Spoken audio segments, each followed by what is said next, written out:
안녕하세요. 저는 현재 서울 연희동에서 살고 있는 40대 여자입니다. 최근에 복잡한 사건이 해결되고 어느 정도 여유가 생겨서 사연을 신청하게 되었습니다.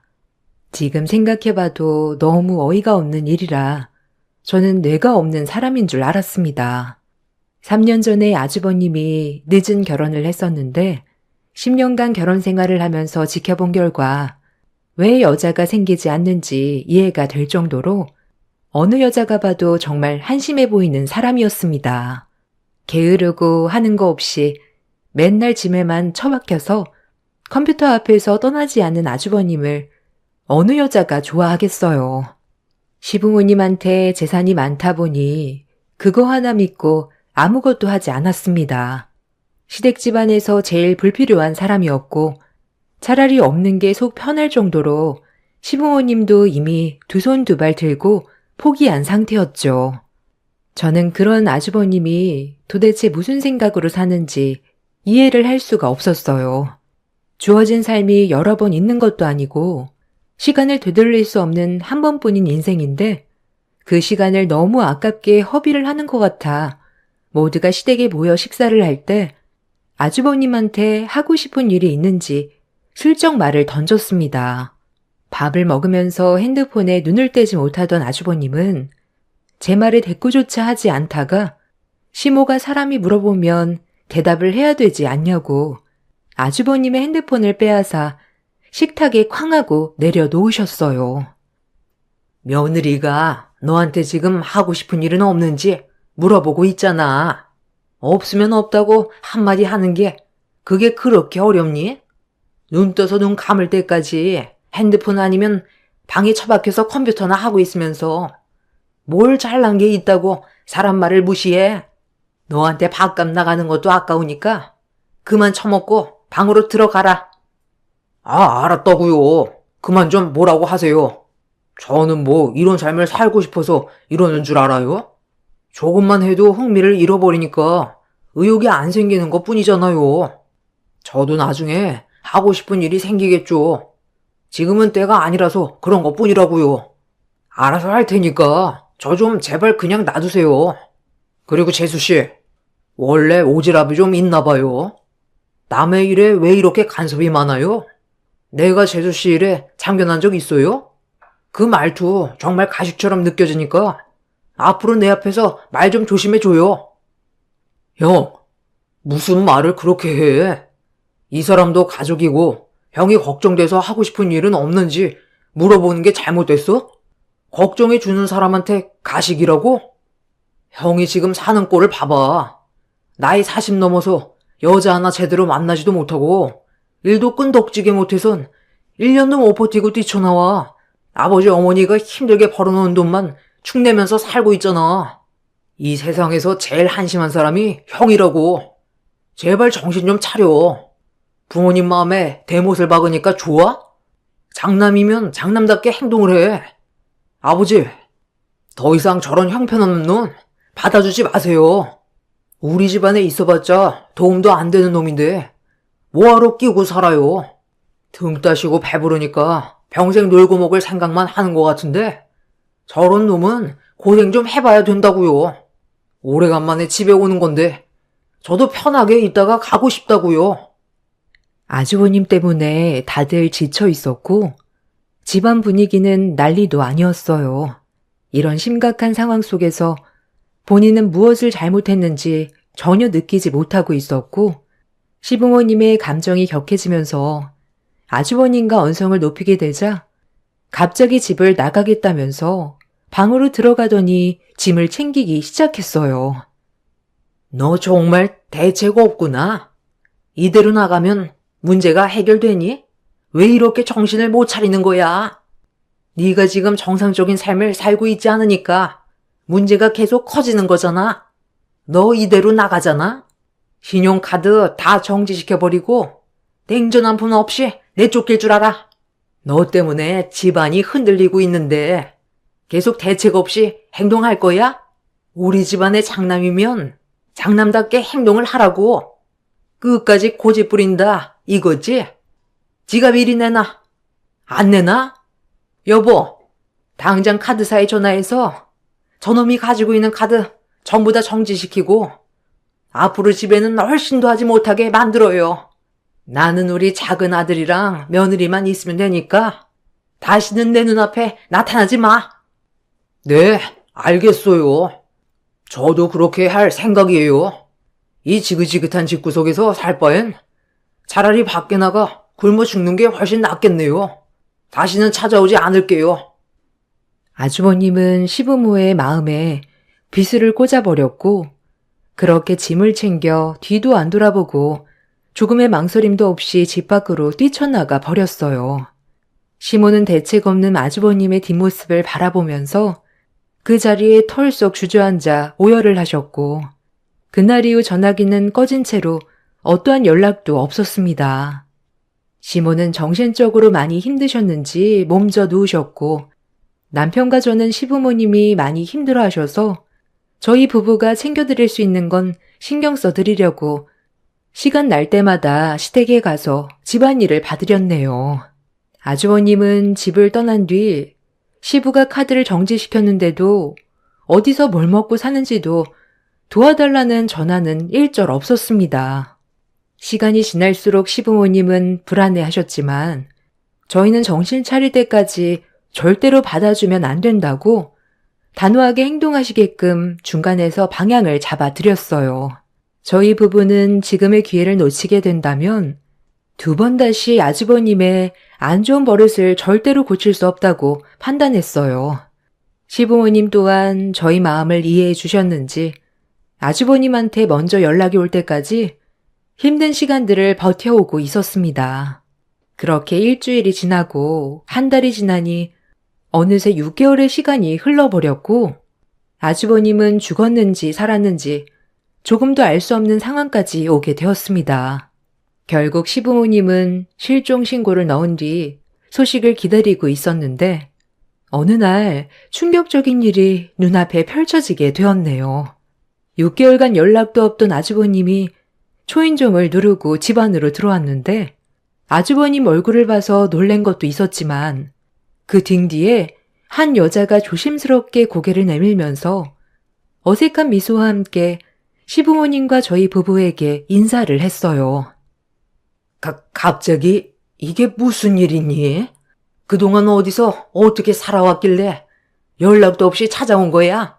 너는 아빠 엄마가 걱정할 거라는 생각은 안 해봤어? 오죽했으면 실종 신고까지 했었다고. 도대체 6개월 동안 어디서 뭘 한 거야? 그리고 뒤에 있는 그 아가씨는 누구니? 설마 너 사고치고 들어온 건 아니지? 사고라뇨. 무슨 말을 그렇게 하세요? 저희는 서로 진심으로 사랑하는 사이라고요. 이제 저도 정신 차렸고 앞으로 열심히 살아보려고 다시 온 거니까 자리 좀 잡게 지원 좀 해주세요. 우리 진주가 임신을 했거든요. 늦은 나이에 만나 서로 사랑을 확인했고 앞으로 저도 제대로 된 인생을 살아보고 싶어요. 임신? 6개월 동안 연락 한 통 없다가 갑자기 나타나서 임신한 여자를 데려와? 그럼 내가 좋다고 받아줄 줄 알았니? 너는 어떻게 엄마의 마음을 하루라도 편하게 만들어주질 않는 거야? 차라리 엄마가 죽는 게 낫겠다. 이런 걸 보려고 힘들게 네 뒷바라지 해준 줄 아니? 지원이고 뭐고 너 줄 돈 없으니까 당장 나가. 이제 정신 차리고 정말 잘 살아보려고 왔는데 그냥 좀 믿어주고 받아주면 안 되는 거예요? 아버지가 원하는 며느리도 데리고 왔잖아요.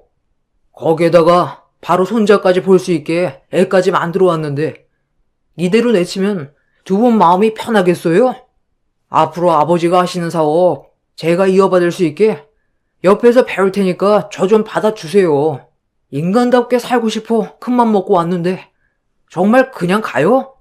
이 사람 뱃속에 손자가 자라고 있는데 그냥 가냐고요. 형은 참 속 편하게 산다. 6개월 동안 연락 한 통 없이 자기 하고 싶은 대로 하고 살다가 이제는 애까지 만들어 왔으니 다시 받아달라고?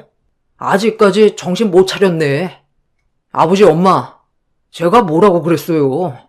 전혀 신경 안 써도 된다고 그랬죠? 아버지가 카드 정지시켰을 때 눈 하나 깜빡하지 않았던 이유가 다 있다니까요.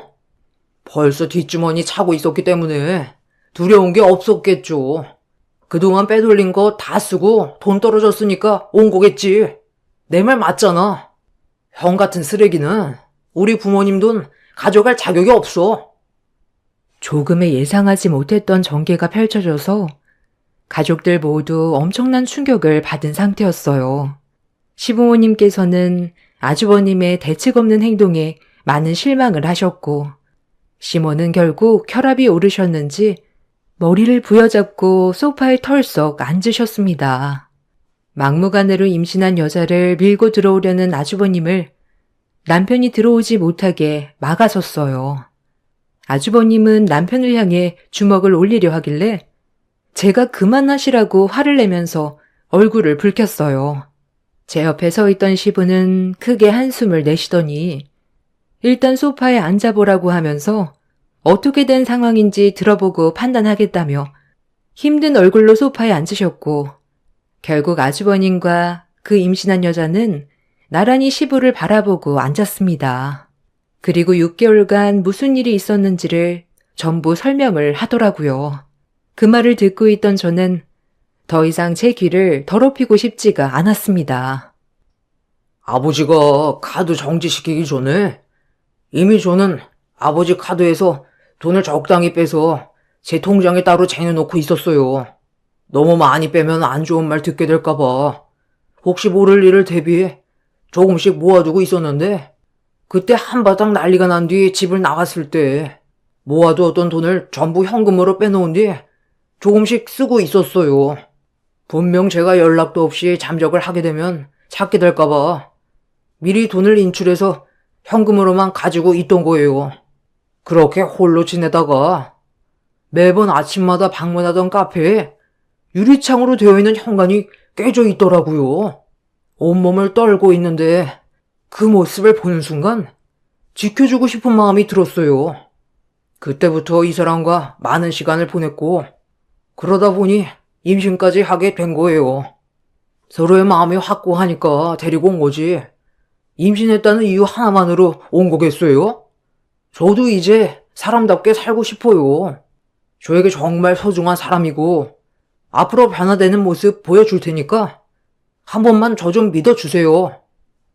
그래, 그건 그렇다 치고 아가씨는 저놈이 어디가 좋아서 여기까지 온 거요? 임신을 해서 온 것도 있긴 하겠지만 정말 미래를 함께할 생각이요? 아가씨 부모는 이 사실을 알고 있고 어린 나이도 아니고 상당히 늦은 나이에 이렇게 대책 없이 행동하면 어떻게 해요? 그쪽 집안에서 이 사실을 모르는 건 아니죠?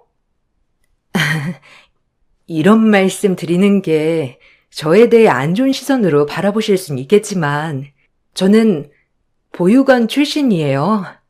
저희 부모님 존재 자체를 모르고 자라왔어요. 아니, 뭐라고요? 보육원 출신? 어쩐지. 부모가 없으니 그 나이 먹고 처신을 이렇게밖에 못하지. 동네 창피하게 나이 마흔 넘어서 임신이 웬 말이야. 그쪽 사정까지 봐줄 정도로 내가 지금 정신이 온전하진 않거든. 그러니 저놈 데리고 둘이서 지지고 볶던 알아서 하세요. 나는 땡전 한 푼 줄 수 없으니까. 제가 먼저 인사를 드리고 제대로 된 절차 밟아서 정식으로 인사를 드렸어야 했는데 생각 없이 행동한 점에 대해 정말 죄송합니다. 하지만 저 정말 이 사람을 진심으로 사랑하고 있어요.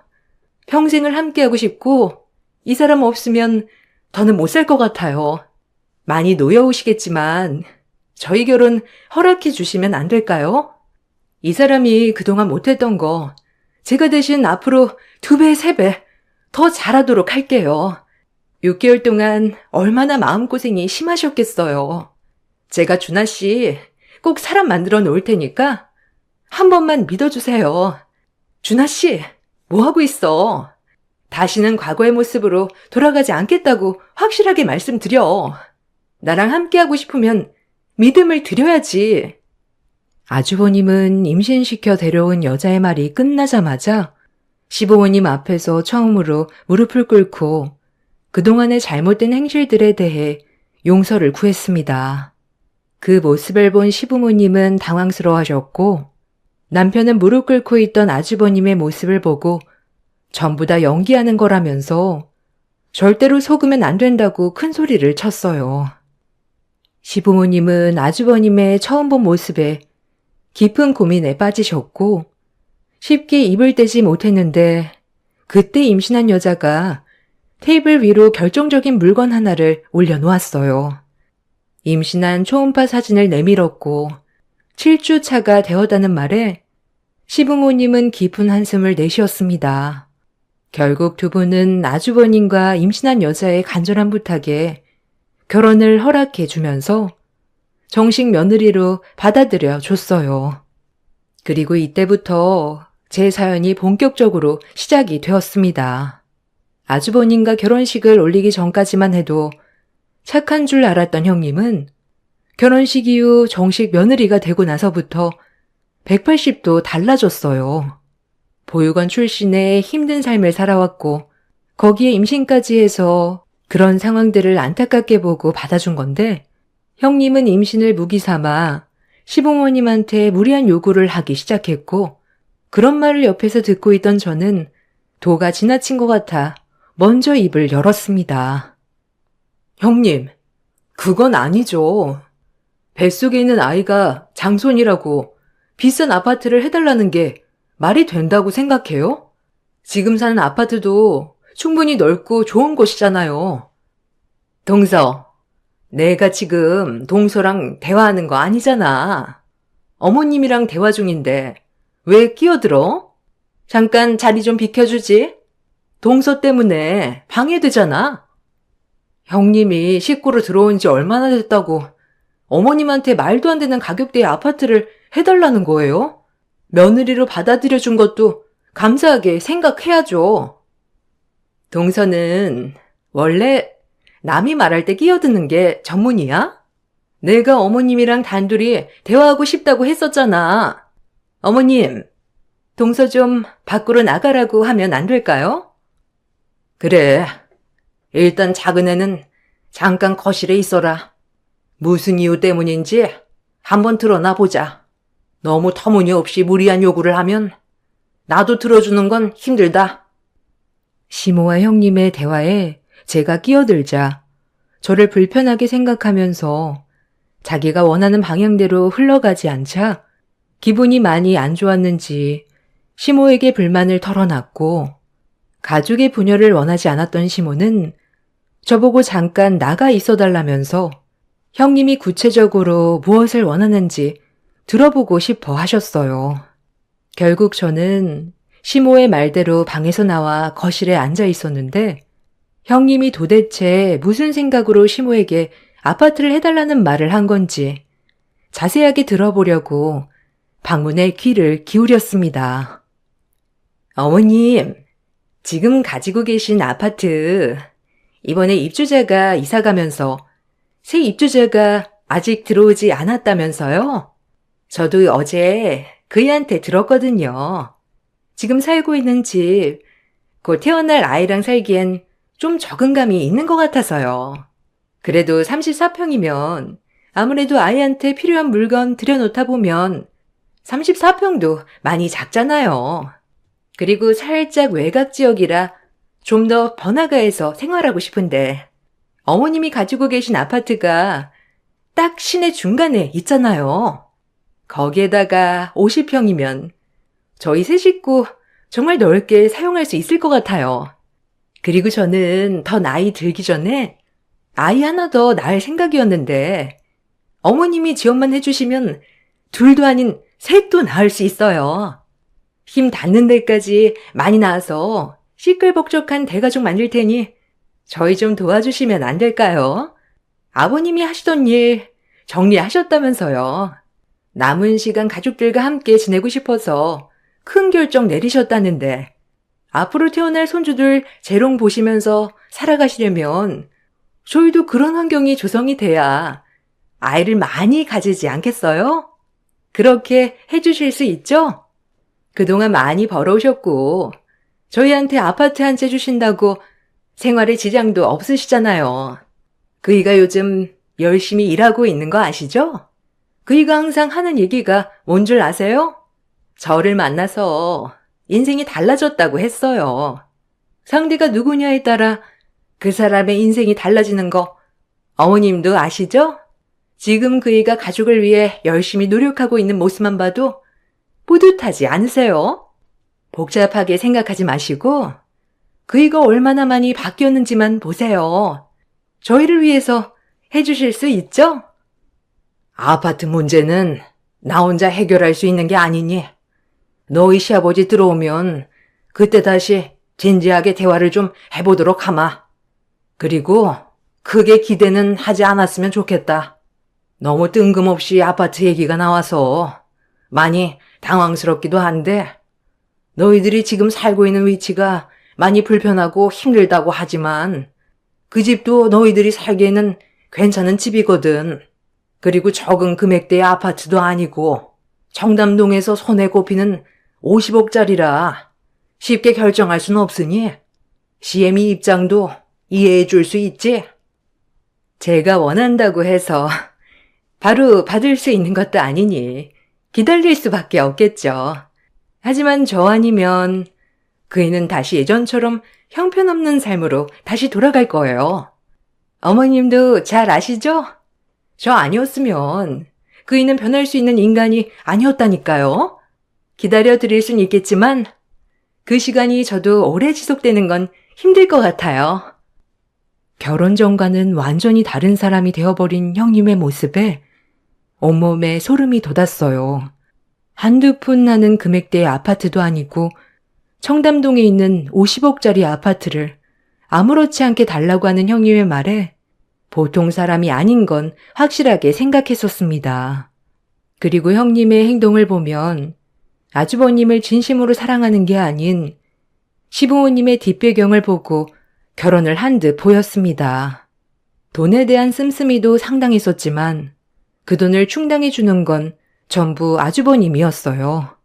40이 넘는 나이 동안 기술을 배운 것도 아니고 할 줄 아는 게 아무것도 없어서 아르바이트 정도 하면서 시부모님한테 돈을 받아 생활비로 쓰고 있는 정도였어요. 아주버님이 변하려고 노력하는 것 하나만으로도 크게 보셨고 형님네 애가 앞으로 잘 살아가길 진심으로 응원하셨습니다.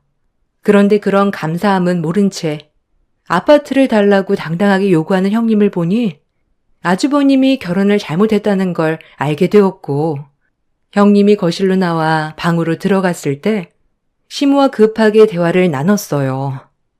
시모는 굳어진 얼굴 표정으로 깊은 생각에 빠지셨고 저는 앞으로 어떤 결정을 내리실 거냐고 여쭤봤는데 시모는 시부와 대화를 해봐야 할 것 같다며 머리가 많이 지끈거리셨는지 눕고 싶어 하시길래 조용히 방문을 닫고 나왔습니다.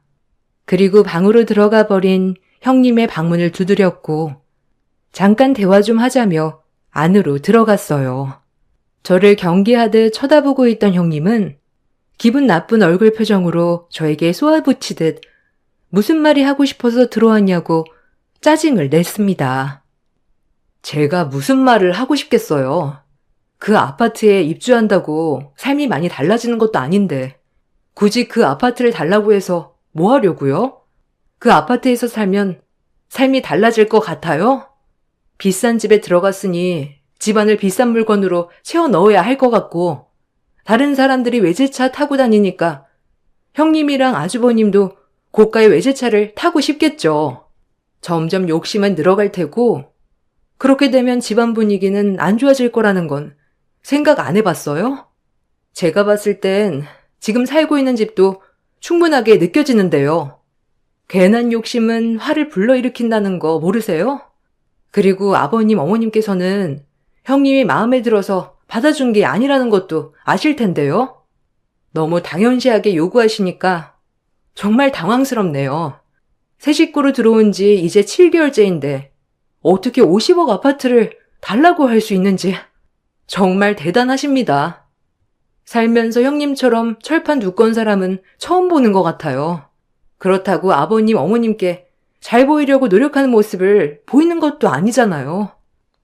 내가 갑자기 나타나서 동서 자리를 꿰찰까봐 걱정돼? 그이가 이 집 장남 아니야? 그럼 당연하게 요구할 수 있는 것들이라고.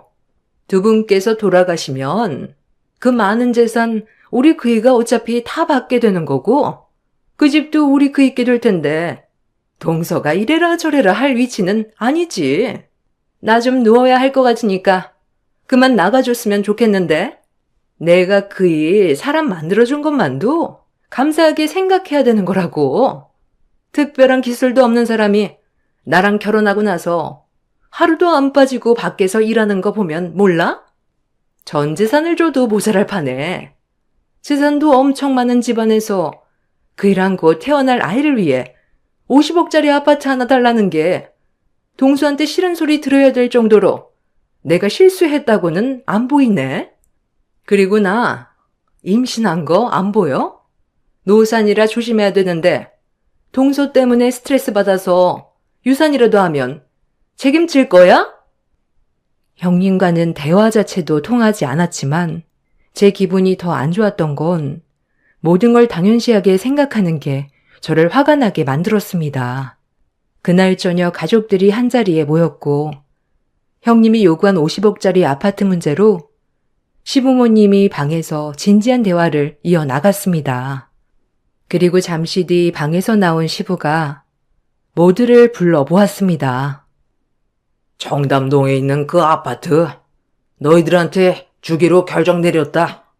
네가 그래도 늦게나마 정신을 차린 것 같고 큰며느리와 결혼하고 나서 지금까지 단 한 번도 가정에 소홀한 적 없이 살아온 걸 봤을 때 어느 정도 책임감도 느끼고 앞으로도 열심히 살아갈 것 같아. 아버지가 너를 한번 믿어주도록 하마. 내가 지금까지 힘들게 돈을 벌어 모았던 이유가 나 혼자 잘 살자고 그런 것도 아니고 우리 가족 전부 잘 먹고 잘 살자고 지금까지 힘들게 달려왔었고 최근까지도 일에 매달렸던 건 그만큼 가장의 무게는 무겁고 끝까지 가족을 위해 희생을 해야 된다는 거다. 나도 이제 체력적으로도 많이 힘들고 지금까지 무리하게 버티면서 이끌어온 사업을 정리하게 됐지만 그래도 후회는 없고 남은 인생은 너희 엄마랑 같이 노후를 즐기면서 살아가려고 이미 계획 중이었다. 공기 좋은 곳에 벌써 집도 알아놨으니 명절 때나 가끔 얼굴 보는 걸로 하자. 내가 가지고 있던 재산들은 전부 처분한 상태지만 아직 청담동 아파트 하나 남았고 지금 너희들과 함께하고 있는 이 집 이렇게 총 2개 남겨놨다. 왜 집을 2개나 남겨놨는지 대충 알겠지? 청담동 집을 큰며느리가 원했으니 거기는 너희들이 살고 이 집은 작은 아들과 작은 며느리가 살면 될 것 같다. 두 집 다 시세는 어느 정도 비슷한 것 같은데 이 정도면 서로 불만 없을 것 같은데 어때? 조건이 마음에 드니? 아버님, 잠깐만요.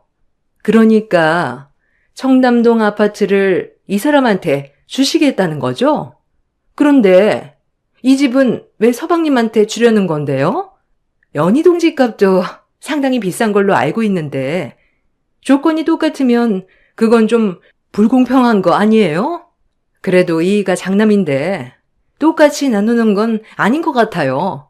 다른 거라도 더 얹어 주셔야죠. 형수님, 이제 그만 좀 하시죠.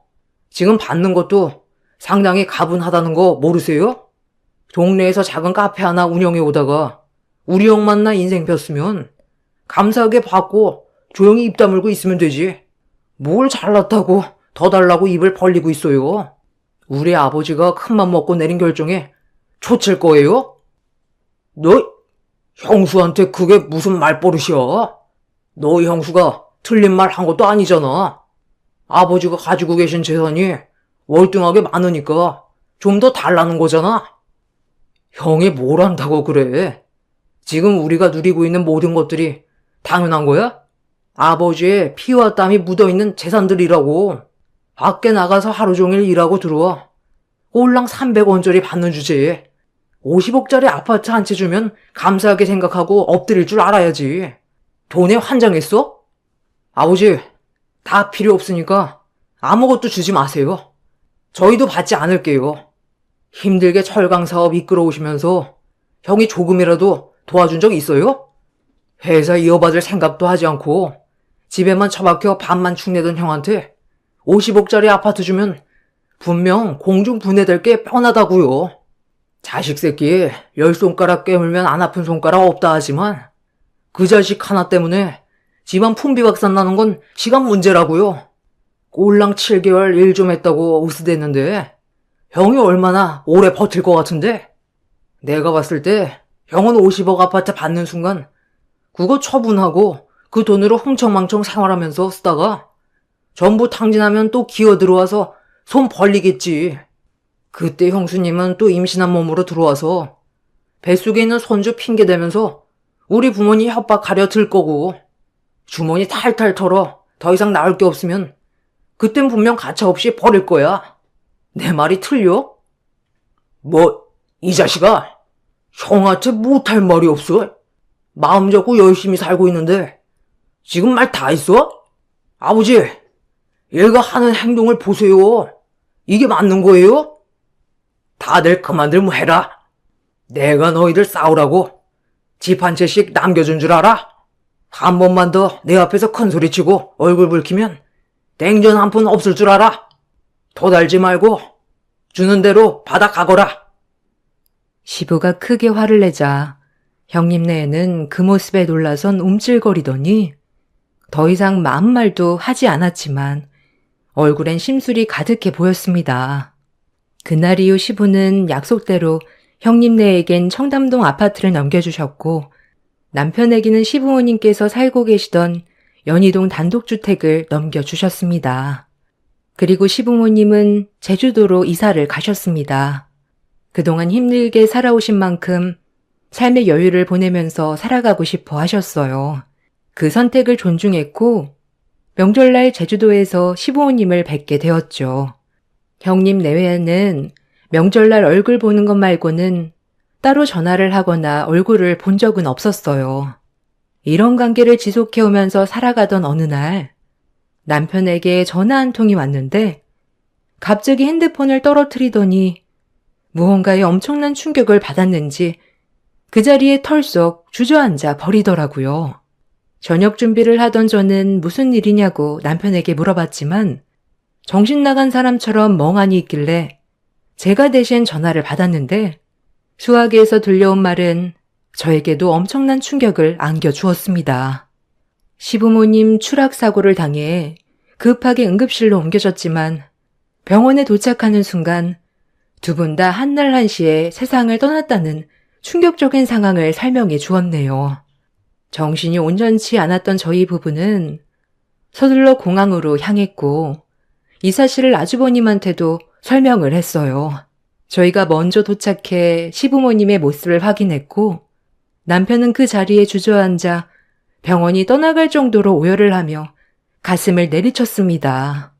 그리고 뒤늦게 도착한 형님네에도 시부모님이 돌아가신 거에 많은 충격을 받았는지 시부모님을 바라만 보고 있었어요.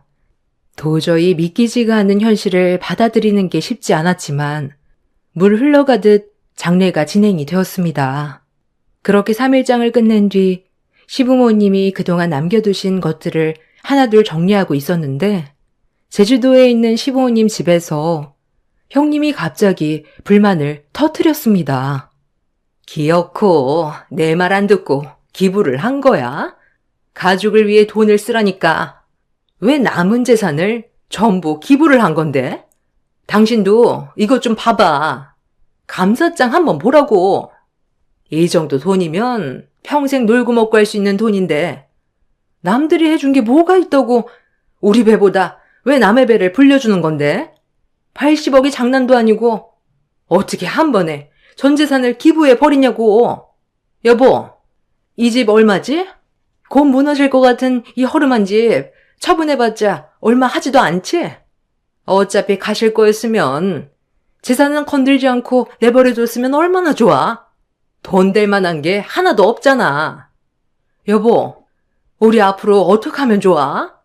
여보 말만 믿고 투자했다가 우리 길거리에 나앉게 생겼다고. 아, 나도 생각 좀 해보게. 좀 기다려 봐봐. 내가 이럴 줄 알았냐? 아버지 사고 나기 전에 돈 받아놨어야 했는데 그까지 안 주셔서 어쩔 수 없이 올라갈 수밖에 없었다고. 무조건 받아냈어야지. 우리 50억 어쩔 거야? 그럼 이 집에서 살아야 되는 거야? 당신이 대박 칠 수 있다고 해서 나는 그 말만 믿고 모든 걸 걸었다고. 이게 다 무슨 말이야? 그러니까 아버지가 형한테 남겨준 50억 아파트를 한 번에 날려 먹었다는 거야? 그리고 얼마 전에 아버지 만나러 왔었어? 뭐가 어떻게 돌아가는 거야? 형이 받은 그 재산 아버지가 얼마나 힘들게 벌어모았는지 몰라서 생각 없이 투자를 한 거냐고. 왜 이렇게 인생을 생각 없이 살아? 아, 나도 다 생각이 있었다고. 나랑 친한 형이 대박 칠 수 있는 주식 종목을 알려줘서 모든 걸 다 쏟아 부었는데 본전도 못 잡고 망해버렸다고. 그래서 아버지한테 도와달라고 얼마 전에 잠깐 다녀간 적이 있었어. 너도 아버지 성격 알잖아. 당연히 도와주지 않겠다고 했고 차라리 기부를 하는 게 좋을 것 같다고 하길래 한바탕 하고 서울로 올라왔었거든. 그런데 갑자기 이런 상황이 생기니까 나도 지금 머릿속이 너무 복잡해서 어떻게 해야 될지 모르겠다. 정말 대책 없는 사람들이네. 아버님께서 주신 그 아파트가 얼마짜리인데 그걸 처분해서 모험할 생각을 하세요? 형님은 말렸어야 되는 거 아니에요? 둘 다 똑같으니까 지금까지 붙어 살겠지. 정말 한심한 사람들이네. 시부모님 떠나시고 남은 재산도 불우한 이웃에 기부할 거니까 그런 줄 아세요. 동서가 뭔데 기부를 한단 말아야. 얼마 남지 않은 재산이 동서 거야? 어디서 큰 소리야? 내가 동서보다 손 있는 사람인 거 몰라? 버릇이 왜 이렇게 없어? 시부모님이 떠나시고 비어있는 집에서 저희 부부와 형님 내외의 몸싸움이 시작됐고 한바탕 난리가 났었습니다. 남의 말만 믿고 50억을 주식에 투자한 정신 나간 놈과 대박 친다는 그 말을 믿고 아파트를 처분하게 만든 형님이나 둘 다 똑같았어요. 더 이상 대화조차 하고 싶지 않아 저희 부부는 시부모님의 제주도 집과 얼마 남지 않은 재산에 대해 법적 소송을 진행할 거라며 강하게 밀어붙였습니다. 형님 내외도 소송으로 갈 때까지 가보자면서 큰소리친 뒤 먼저 서울로 올라갔고 저희 부부는 며칠간 시부모님의 집을 정리한 뒤 형님 내외를 상대로 소송 준비를 하기 위해 집으로 돌아왔는데 그 순간 충격적인 장면을 목격했어요. 현관문 도어록이 바뀌어 있었고 비밀번호를 눌러봤지만 열리지 않아 갑작스럽게 변한 환경에 놀라 그 자리에서 경찰에 신고를 하려고 핸드폰을 들었는데 현관문이 열리더니 형님 내외가 저희를 반겨주고 있었습니다. 너무 황당해서 고래고래 소리치며 주거 침입죄로 신고하겠다고 하자 아주버님의 말이 저에게 엄청난 충격을 안겨주었네요. 시부모님께서 남편에게 준 연희동 48억짜리 집을 본인들이 가져가겠다며 저희 부부 보고 제주도에서 살라고 어이없는 말을 늘어놓았어요. 남편은 동네가 떠나갈 정도로 화를 내면서 당장 나가라고 소리쳤지만 형님 내외는 꿈쩍도 하지 않았습니다. 오히려 이 집에서 살고 싶으면 종처럼 지내면 살 수 있게 해주겠다는 억지스러운 말을 뱉었고 남편은 두 사람을 밀치면서 집 안으로 비집고 들어갔습니다. 이미 집 안에 본인들의 물건을 들여놓은 뒤 살림까지 펼쳐놓았더라고요. 너무 기가 차서 형님한테 거침없는 막말을 쏟아내었습니다. 당신들은 생각이 없는 사람들이야? 너희들이 무슨 짓을 한 줄 알아? 나는 지금 당장 주거 침입죄로 너희들을 신고할 거고 감옥에서 썩게 만들 거야. 가족끼리 무슨 주거 침입죄야? 그리고 이 집은 이제 우리 건데? 동서는 제주도에 있는 허름한 집에서 살림 차리고 새 출발하면 되잖아. 이 집을 아버님이 서방님한테 줬지만 우리한테도 권리는 있는 거라고. 법적으로 소송 걸어보던지. 나는 이 집에서 절대로 나가지 않을 거야. 지금 전 재산 전부 탕진해서 오갈 데도 없는데 어딜 나가라는 거야. 그리고 이 집에서 제일 오래 사는 사람이 누구야? 이 사람이야. 저 방 주인이었다고. 우리는 여기에서 살 이유가 있으니까 동서랑 서방님이 이 집에서 살고 싶으면 우리 밑으로 들어와. 억지도 부릴 때 부려야 된다고. 어차피 모든 계획이 전부 다 틀어졌는데 뭐가 두렵겠어? 정말 상식 이하의 사람들이네. 당신들 때문에 아버님 어머님이 스트레스 받아서 사고로 돌아가신 거라고.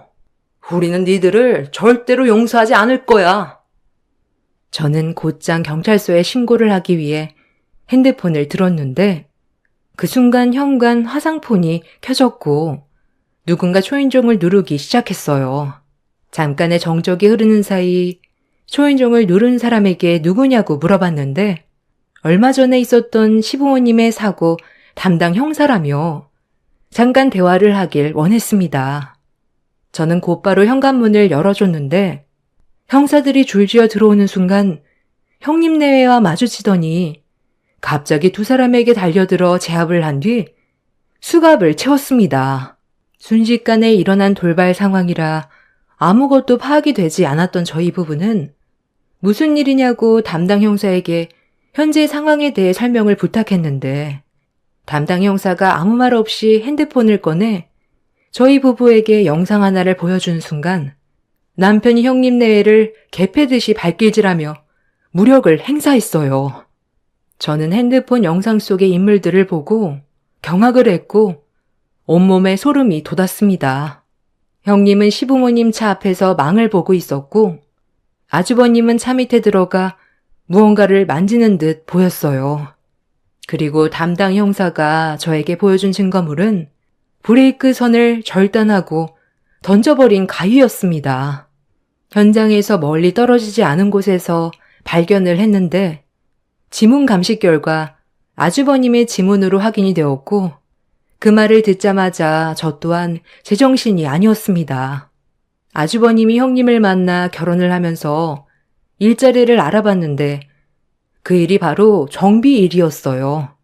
형님이 평생 직업이라면서 적극적으로 밀어붙였던 일이었죠. 두 연놈들이 연행이 되고 나서 나중에 받게 된 진술은 시부모님의 생명보험금과 재산을 노리고 세운 계획적인 범행이었습니다.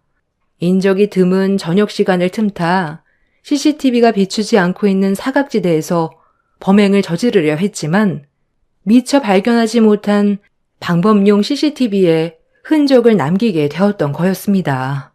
그리고 시부모님의 차량에 브레이크 선이 절단된 것도 확인을 할 수가 있었어요. 정말 상상도 못할 일이었고 돈 때문에 이런 말도 안 되는 범행을 저질렀다는 거에 그 인간들을 용서할 수가 없었습니다. 결국 두 연놈들은 계획적인 범행으로 시부모님을 돌아가시게 만든 죄에 대한 값으로 징역 25년형을 받았습니다. 무기징역보다 그 이상의 처벌을 받지 못한 거에 대해 너무 화가 납니다. 저희 부부는 아직까지 눈앞에 펼쳐진 현실을 받아들이지 못해 상당히 힘든 상태이고 형님의 아이를 저희 가족이 돌보고 있는 중입니다. 요즘 여러 가지로 생각이 너무 많아서 머리가 깨질 것 같지만 하나하나 풀어나가다 보면 언젠간 길이 보이겠지만 우울증을 극복하기란 쉽지 않은 것 같네요. 남편은 더 이상 이 땅에서 살고 싶지 않다면서 이민을 생각하고 있어요. 형님의 아이한테도 그게 정서적으로 더 좋을 것 같습니다. 아직 3살밖에 안 됐기 때문에 그냥 제 아들로 받아들이는 게 속 편할 것 같아요. 이 세상에서 돈이 아무리 중요하다고 하지만 자신을 낳아준 부모에게 해선 안 될 행동을 저지른 그 사람과 이런 일을 계획했던 그 여자가 2번 다시 세상 밖으로 나오지 않길 바랄 뿐입니다. 힘든 시간들을 이겨내고 있는 저희 가족들이 앞으로 이 상황을 잘 헤쳐나갔으면 좋겠어요.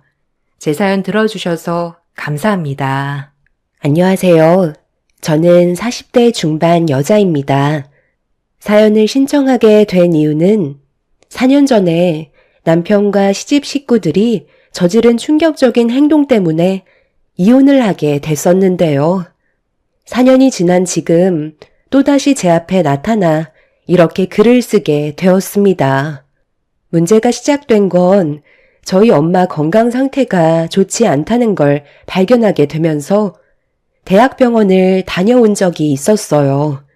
그리고 이것저것 꽤 많은 검사를 진행하게 되었죠. 특진비로 130만 원 정도 나왔던 것 같네요. 그때까지만 해도 남편한테 정말 고맙게 생각했던 게 항상 저를 뒤에서 많이 도와줬었어요. 여러 가지 이유들도 있었겠지만 그래도 사소한 거라도 챙겨주려 하는 남편의 행동들이 저에게는 크게 다가왔었어요. 아빠가 건강 악화로 세상을 떠나시고 엄마마저 점점 약해지고 계시다는 걸 병원을 다녀온 이후 더 크게 느끼다 보니 정신적으로 너무 힘이 들었었는데 그런 제 마음을 알아주고 뒤에서 많은 걸 챙겨준 남편이 너무 고마웠었습니다. 그렇게 병원까지 함께 가준 남편 덕분에 수월하게 병원 진료를 끝낼 수 있게 되었고 집으로 돌아와 엄마가 잠든 모습을 본 뒤에 저희는 아래층으로 내려왔어요. 한 건물에 저희 엄마와 그리고 시댁 식구들이 함께 살고 있었죠. 그때 당시 시부모님 사업 부도로 인해 집 하나 구할 수 없을 만큼 경제적으로 많이 힘들어져서 저희 아빠가 살아 계셨을 때 엄마와 장만하셨던 빌라에서 시댁 식구들이 들어와 살게 되었었죠. 3층은 엄마가 살고 계셨고 2층은 저희 부부가 살았습니다. 그리고 1층은 시부모님과 시누이가 함께 거주하고 있었어요. 저희가 도움을 많이 주고 있는 상황이라서 그런지 시부모님께서는 저에게 항상 잘해 주셨어요.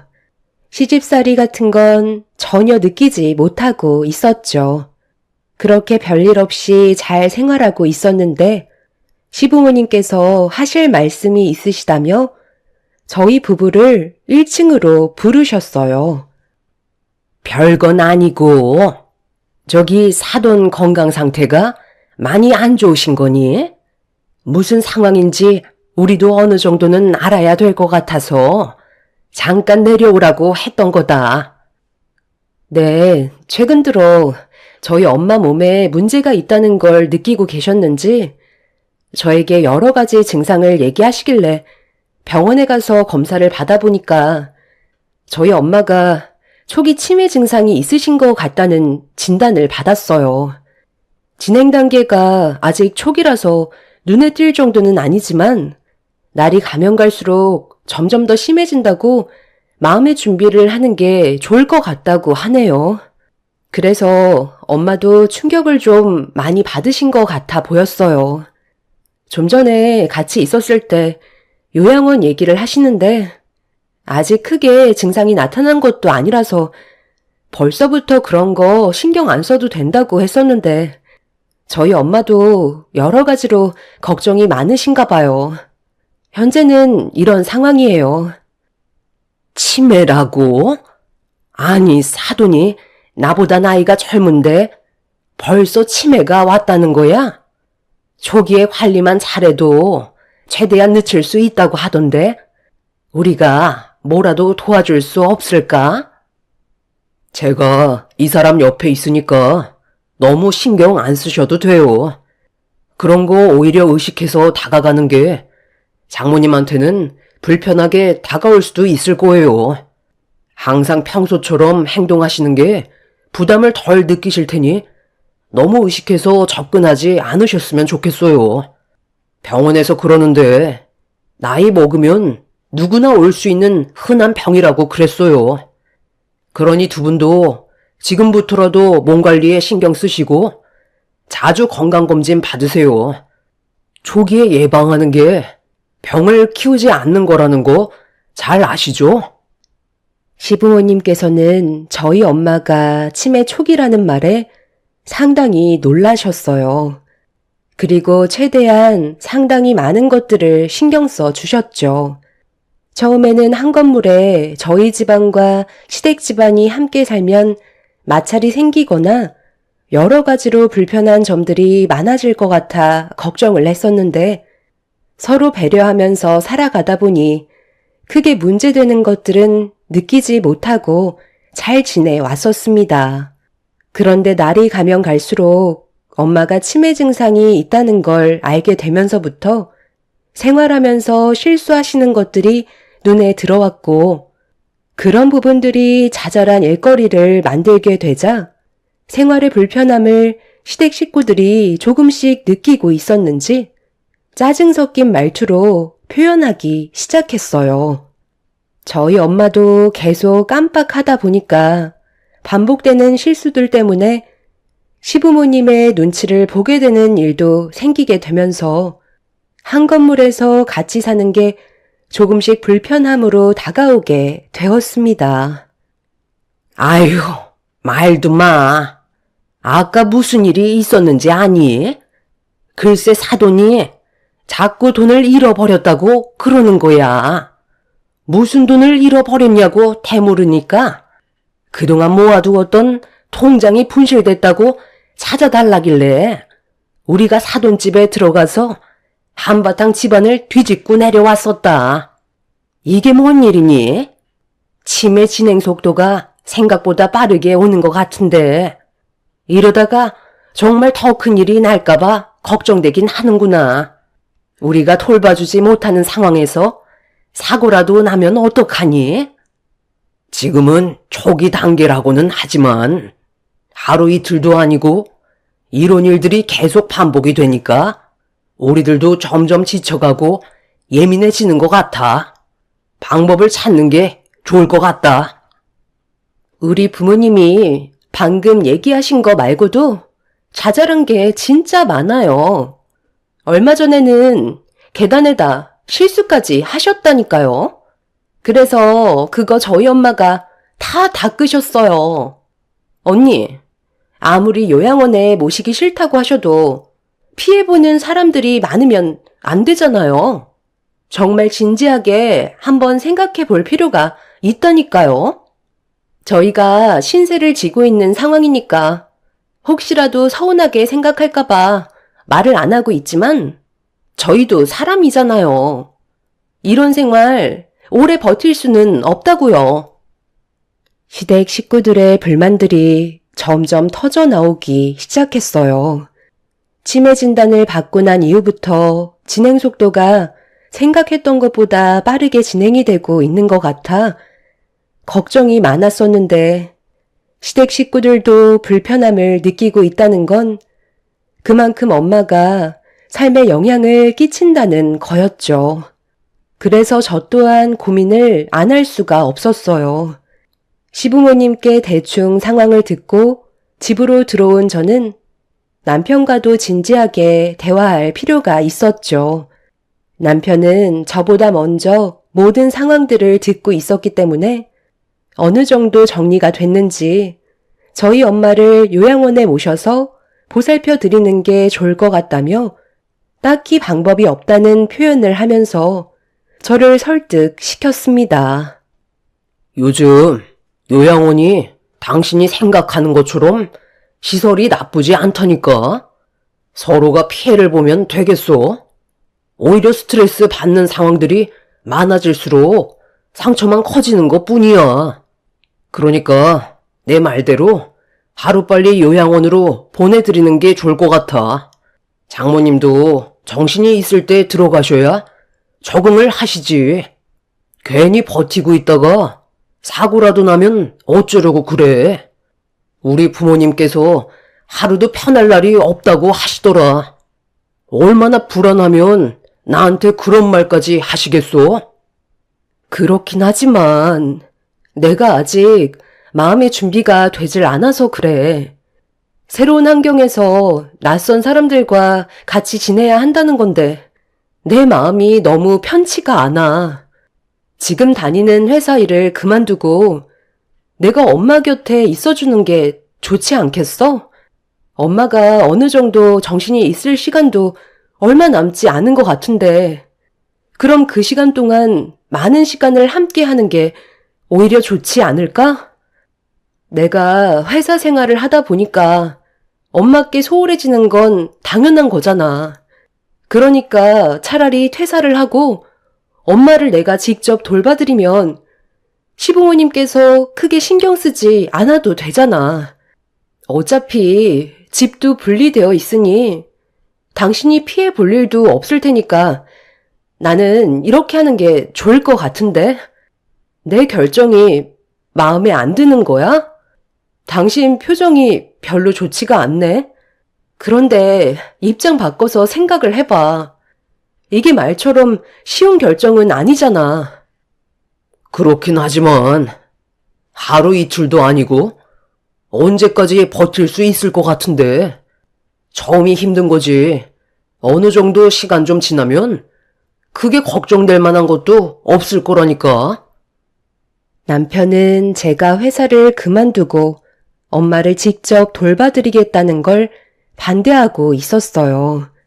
남편과 시부모님께서 신경을 안 쓴다고 해도 손이 타는 건 어쩔 수 없는 거라고, 피해를 받을 수밖에 없다며 자기 부모님한테 스트레스 받게 하는 일은 만들고 싶지 않다고 저희 엄마를 하루라도 빨리 요양원으로 보내길 바라길래, 그런 남편의 모습이 너무 서운하게 다가왔었어요.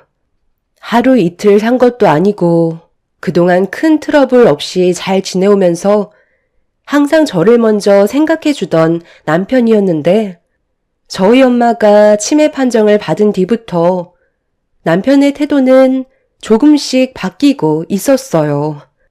그리고 제가 엄마를 요양원에 모시지 않겠다고 결정을 내리게 되자 시부모님께서도 저를 안 좋게 바라보셨고, 엄마를 대하는 태도 또한 상당히 불편할 만큼 함부로 대하시는 행동들에 결국 시부모님이 저희 빌라에 사시는 동안 처음으로 안 좋은 대화가 오고 가고 말았습니다.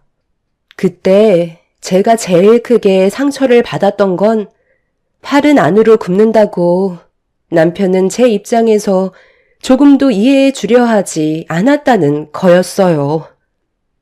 정말 너무들 하시네요. 제가 회사를 그만두고 어느 정도 마음 정리가 될 때까지만 저희 엄마 옆에 있어주고 싶다는 건데, 이렇게까지 하실 필요는 없는 거잖아요. 아니 글쎄, 왜 손해보는 짓을 하냐는 거야. 하루 이틀도 아니고 언제까지 사돈 옆을 지키고 있을 건데? 너는 너만 생각하니? 애들은 어쩌고? 고생은 내 아들이 다 하게 되는 거잖아. 둘이서 맞벌이 하는 것도 부족한데 혼자 벌게 되면 생활이 가능할 것 같니? 왜 힘든 길을 선택하냐는 거야. 나는 절대로 반대할 거다. 그동안 모아뒀던 돈들도 있잖아요. 그리고 집에서 할 수 있는 일들을 찾으면 되는 거예요. 조금 덜 벌더라도 생활비 정도만 충당해도 충분하다고요. 오히려 제가 집에 있으면 애들 학교 보내는 것도 그렇고 제 선에서 관리를 할 수 있으니까 이득되는 부분들이 더 많은데, 이렇게까지 하시는 이유를 저는 잘 모르겠어요. 저를 조금도 이해해 주려 하시지 않잖아요. 일단 천천히 상황을 지켜보고 시간을 충분히 가진 다음 요양원에 모실지 결정하겠다는 건데, 이게 지금 서로 얼굴까지 붉히면서 싸워야 될 상황인 거예요? 도대체 이러시는 목적이 뭐예요? 단순히 요양원에 안 모신다고 화내실 이유는 없으신 거잖아요. 아, 진짜? 당신은 눈치가 없는 거야? 우리 부모님께서 1층에서 살고 계시는데 얼마나 불편해 하시는지 알아? 장모님 혼자서 제일 넓은 3층에서 살고 계시잖아. 그래서 요양원에 보내드리면 그 자리를 우리 부모님이 생활할 수 있게 되는 거고 좀 더 삶의 여유가 생기는 건데 이렇게 눈치가 없어? 맨날 집이 좁다고 힘들어 하시는 거? 당신도 모르는 건 아니잖아. 이번 기회에 자연스럽게 요양원으로 보내드리면 서로가 좋은 건데 그게 그렇게 잘못된 거야? 제발 생각 좀 하자니까. 그럼 1층은 내가 생활하면 되는 거야? 오빠, 나 결혼하고 싶은 사람 있다고 했잖아. 1층을 신혼집으로 꾸미면 좋을 것 같은데? 그거 괜찮겠지? 그러니까 저희 엄마를 요양원에 모시려는 목적이 이런 거였어요? 아버님, 어머님께서 3층에서 살고 싶으셔서 계속해서 보채신 거예요? 지금 누구 덕에 따뜻한 집에서 사시는 건지 모르세요? 저희 엄마가 배려해드리지 않았다면 길거리에서 사셨어야 했으면서 지금 상황을 고마워하시기는커녕 욕심을 부리시는 거예요? 아니 무슨 말을 또 그렇게 하니? 우리가 언제 고맙다고 안 했던 적 있어? 사돈이 건강이 안 좋아지셨으니까 겸사겸사 자연스럽게 우리가 3층에서 살겠다는 거잖니. 됐고요. 저는 그렇게 하고 싶지 않아요. 3층은 저희 부모님께서 그동안 살아오셨던 소중한 공간이라고요. 1층에서 사시는 게 뭐가 부족하다는 건데요. 방도 3개에 화장실도 2개면 충분한 거 아니에요? 아버님, 어머님이랑 아가씨까지 같이 사는데도 방이 하나 남잖아요. 이런 생각을 가지고 계실지 정말 몰랐네요. 당신이야말로 우리 부모님을 어떻게 생각하고 있었는데 1층에서 지내게 하시는 거 그동안 마음에 걸리지 않았다는 거야? 왔다 갔다 하는 사람들 그리고 소음 문제가 얼마나 스트레스를 많이 받으셨는지 알아? 우리가 전부터 그랬던 것도 아니고 이런 상황이 생겼으니까 겸사겸사 조정을 좀 하자는 건데 이렇게까지 화를 낼 문제인 거냐고. 당신이 하고 싶은 대로 알아서 해.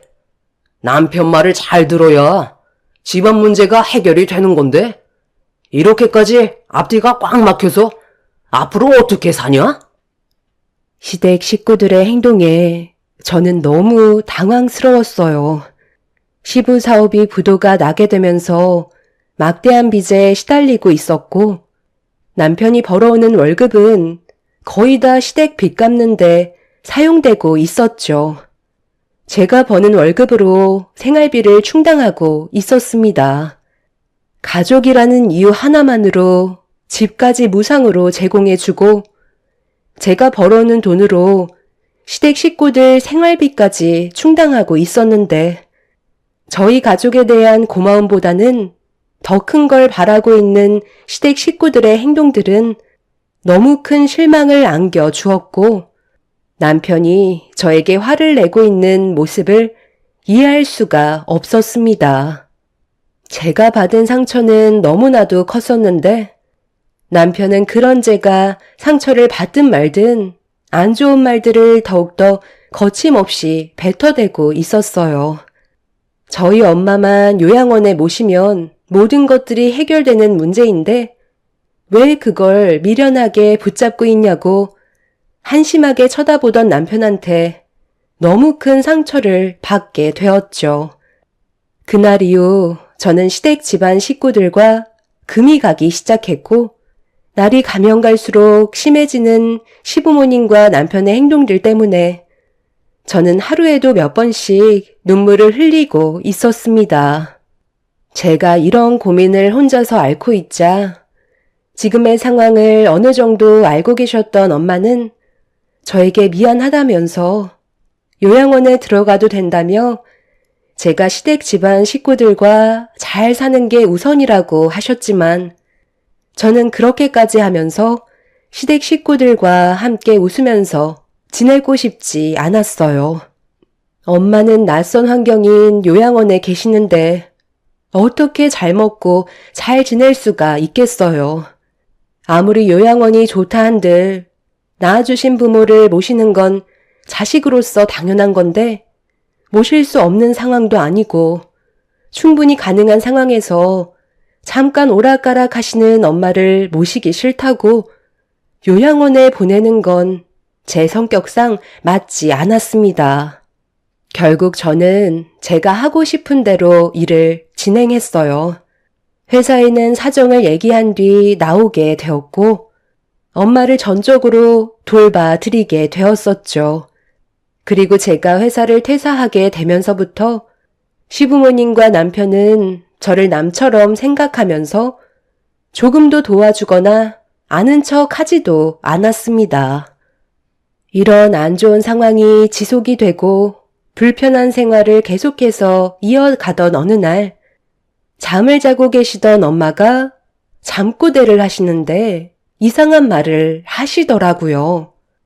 옆에서 같이 자고 있던 저는 잠에서 깨게 되었고 엄마는 나 이한숙 이달까지 전액 딸에게 변제한다고 알 수 없는 말과 함께 무서움에 떨고 계셨습니다.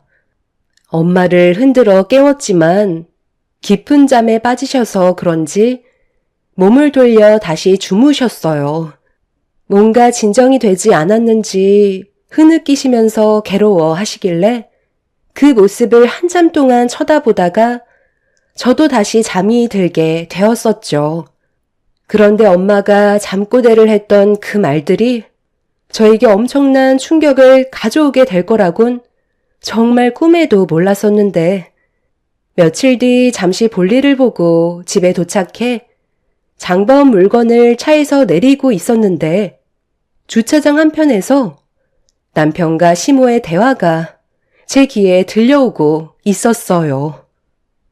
계속 써먹는데도 전혀 눈치채지 못하고 있는 거야? 정말 치매가 심해지긴 했나 보다. 그런데 통장 비밀번호를 안 까먹는 게 더 신기하다. 그렇잖아도 까먹을까봐 제가 옆에서 비밀번호 누르는 거 전부 확인해 놨어요.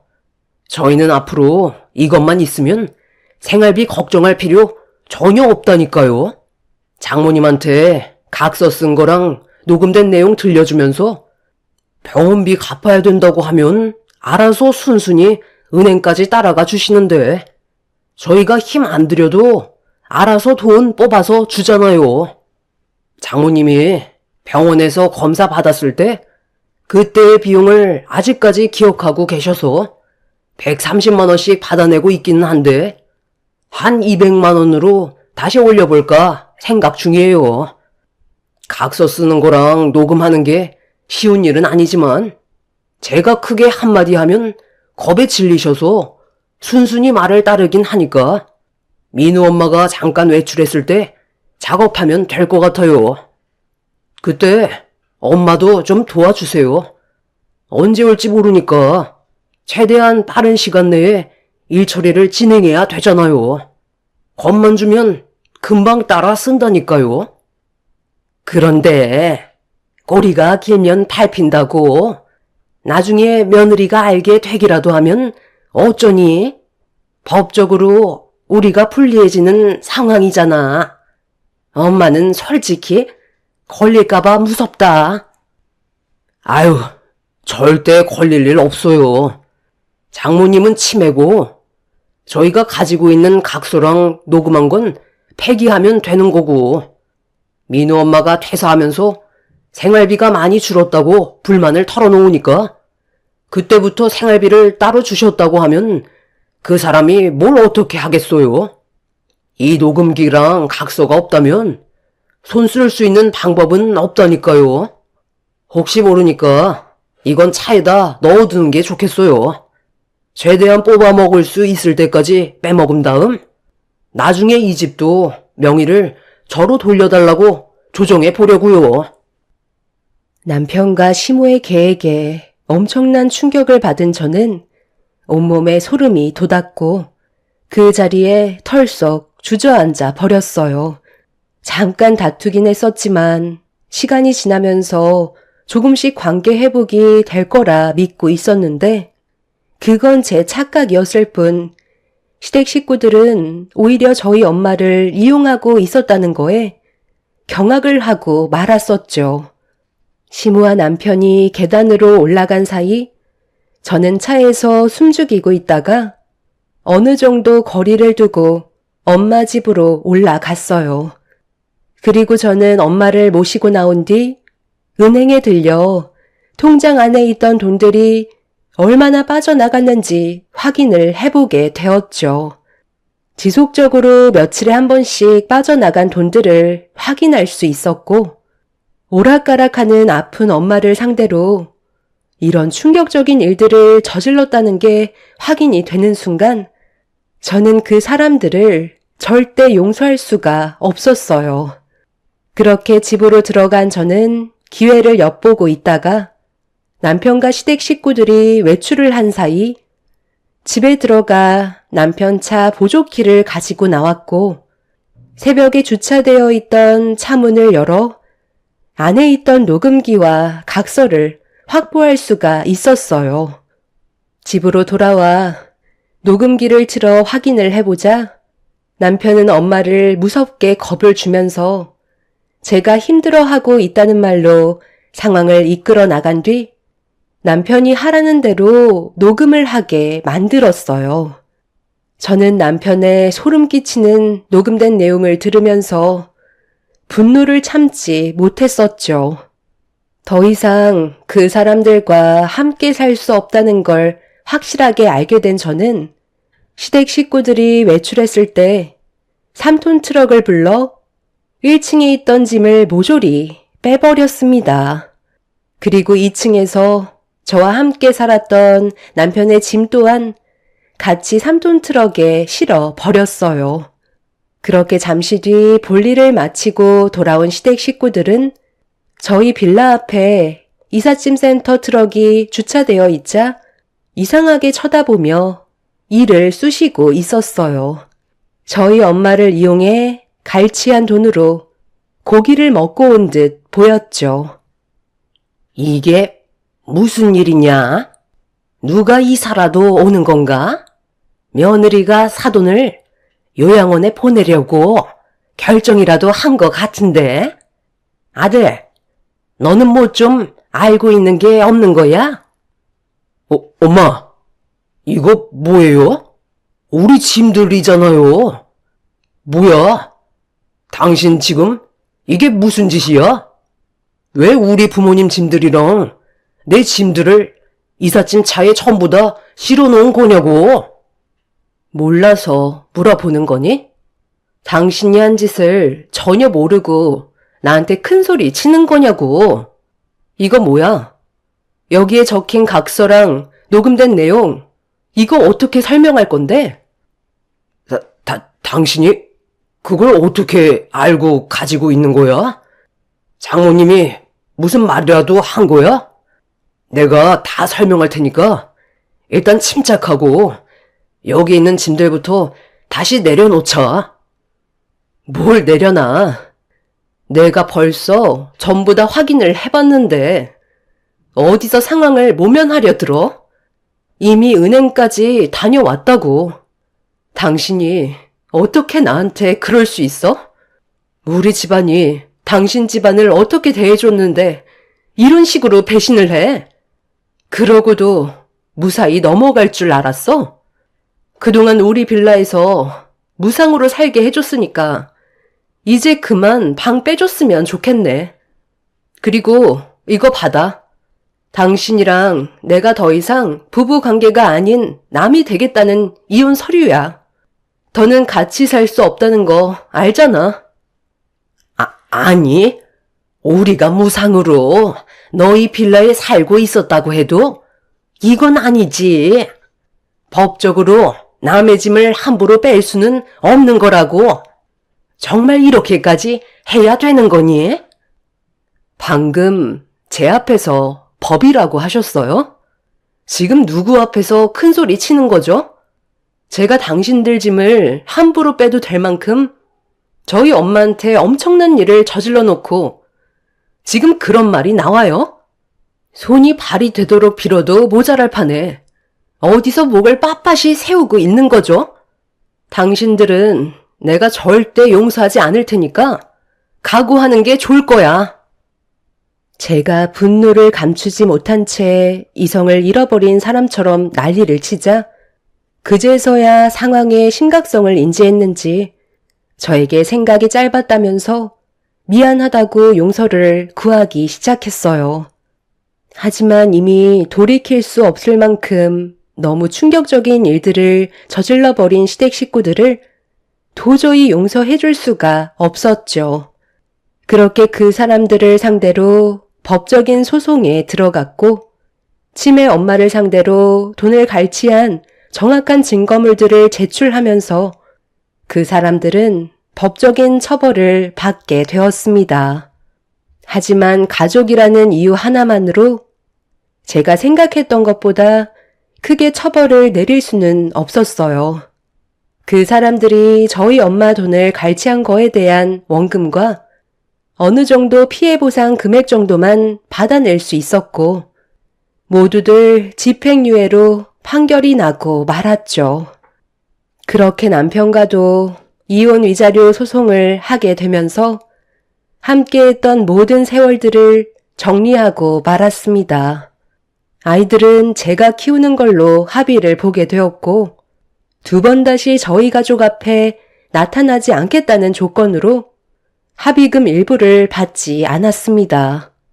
그 사람들을 2번 다시 보고 싶지 않았기 때문에 그런 결정을 내리게 된 거였죠. 그날 이후 1층과 2층은 월세를 주게 되었고 엄마의 건강은 날이 가면 갈수록 안 좋아지면서 현재는 저를 10살 정도의 나이로 생각하고 계시네요. 4년이라는 시간 동안 정말 많은 일들이 있었지만 지금도 저는 엄마를 요양원에 모시지 않고 있어요. 제 곁에 있어주는 것만도 너무 감사하거든요. 아이들도 제가 고생하는 걸 알아서 그런지 옆에서 많은 걸 도와주면서 같이 힘을 합쳐 살아가고 있는 중입니다. 그런데 얼마 전에 저와 인연을 끊어내었던 전 시댁 식구들이 갑자기 저희 빌라 앞에 나타났어요. 그리고 눈물을 흘리면서 무릎을 꿇더니 한 번만 살려달라고 시부모님이 오열을 하고 있었죠. 제가 아무 말도 하지 않고 묵묵히 쳐다만 보고 있는데 남편이 갈 곳이 없어서 결국 다시 올 수밖에 없었다는 말을 꺼내고 있었어요. 저기, 여보, 민호 엄마, 내가 그때는 정말 잘못했어. 벌써 4년이나 지난 일이잖아. 한 번만 용서해주면 안 될까? 우리가 그때는 당신한테 불만이 생겨서 그런 일을 저질렀던 것 뿐이라고. 그래, 네가 그때 사돈을 요양원에 보내기만 했었어도 이런 일은 일어나지 않았었던 거라고. 내 아들이 정말 많은 대출을 받아서 다시 시작했는데 이게 글쎄 처음에는 잘 되는가 싶더니 결국 또다시 부도가 나게 됐지 뭐냐. 오고 갈 데도 없고 거기에다가 내 딸은 어디로 사라졌는지 어떤 남자 만나서 살림 차리겠다고 우리를 버리고 가버려서 돈 받을 수 있는 사람들도 없다. 지금 빚에 쫓겨 다니고 있는 상황이라 숨어 지낼 만한 곳을 찾고 있었는데 그때 네가 생각이 나더구나. 우리를 한 번만 걷어주면 안 될까? 너희 시아버지가 잡일이라도 좀 해보려 했다가 허리까지 다쳐서 지금 아주 다들 죽을 맛이다. 시키는 건 전부 다 할 테니까 제발 우리 좀 다시 받아들여주면 안 되겠니?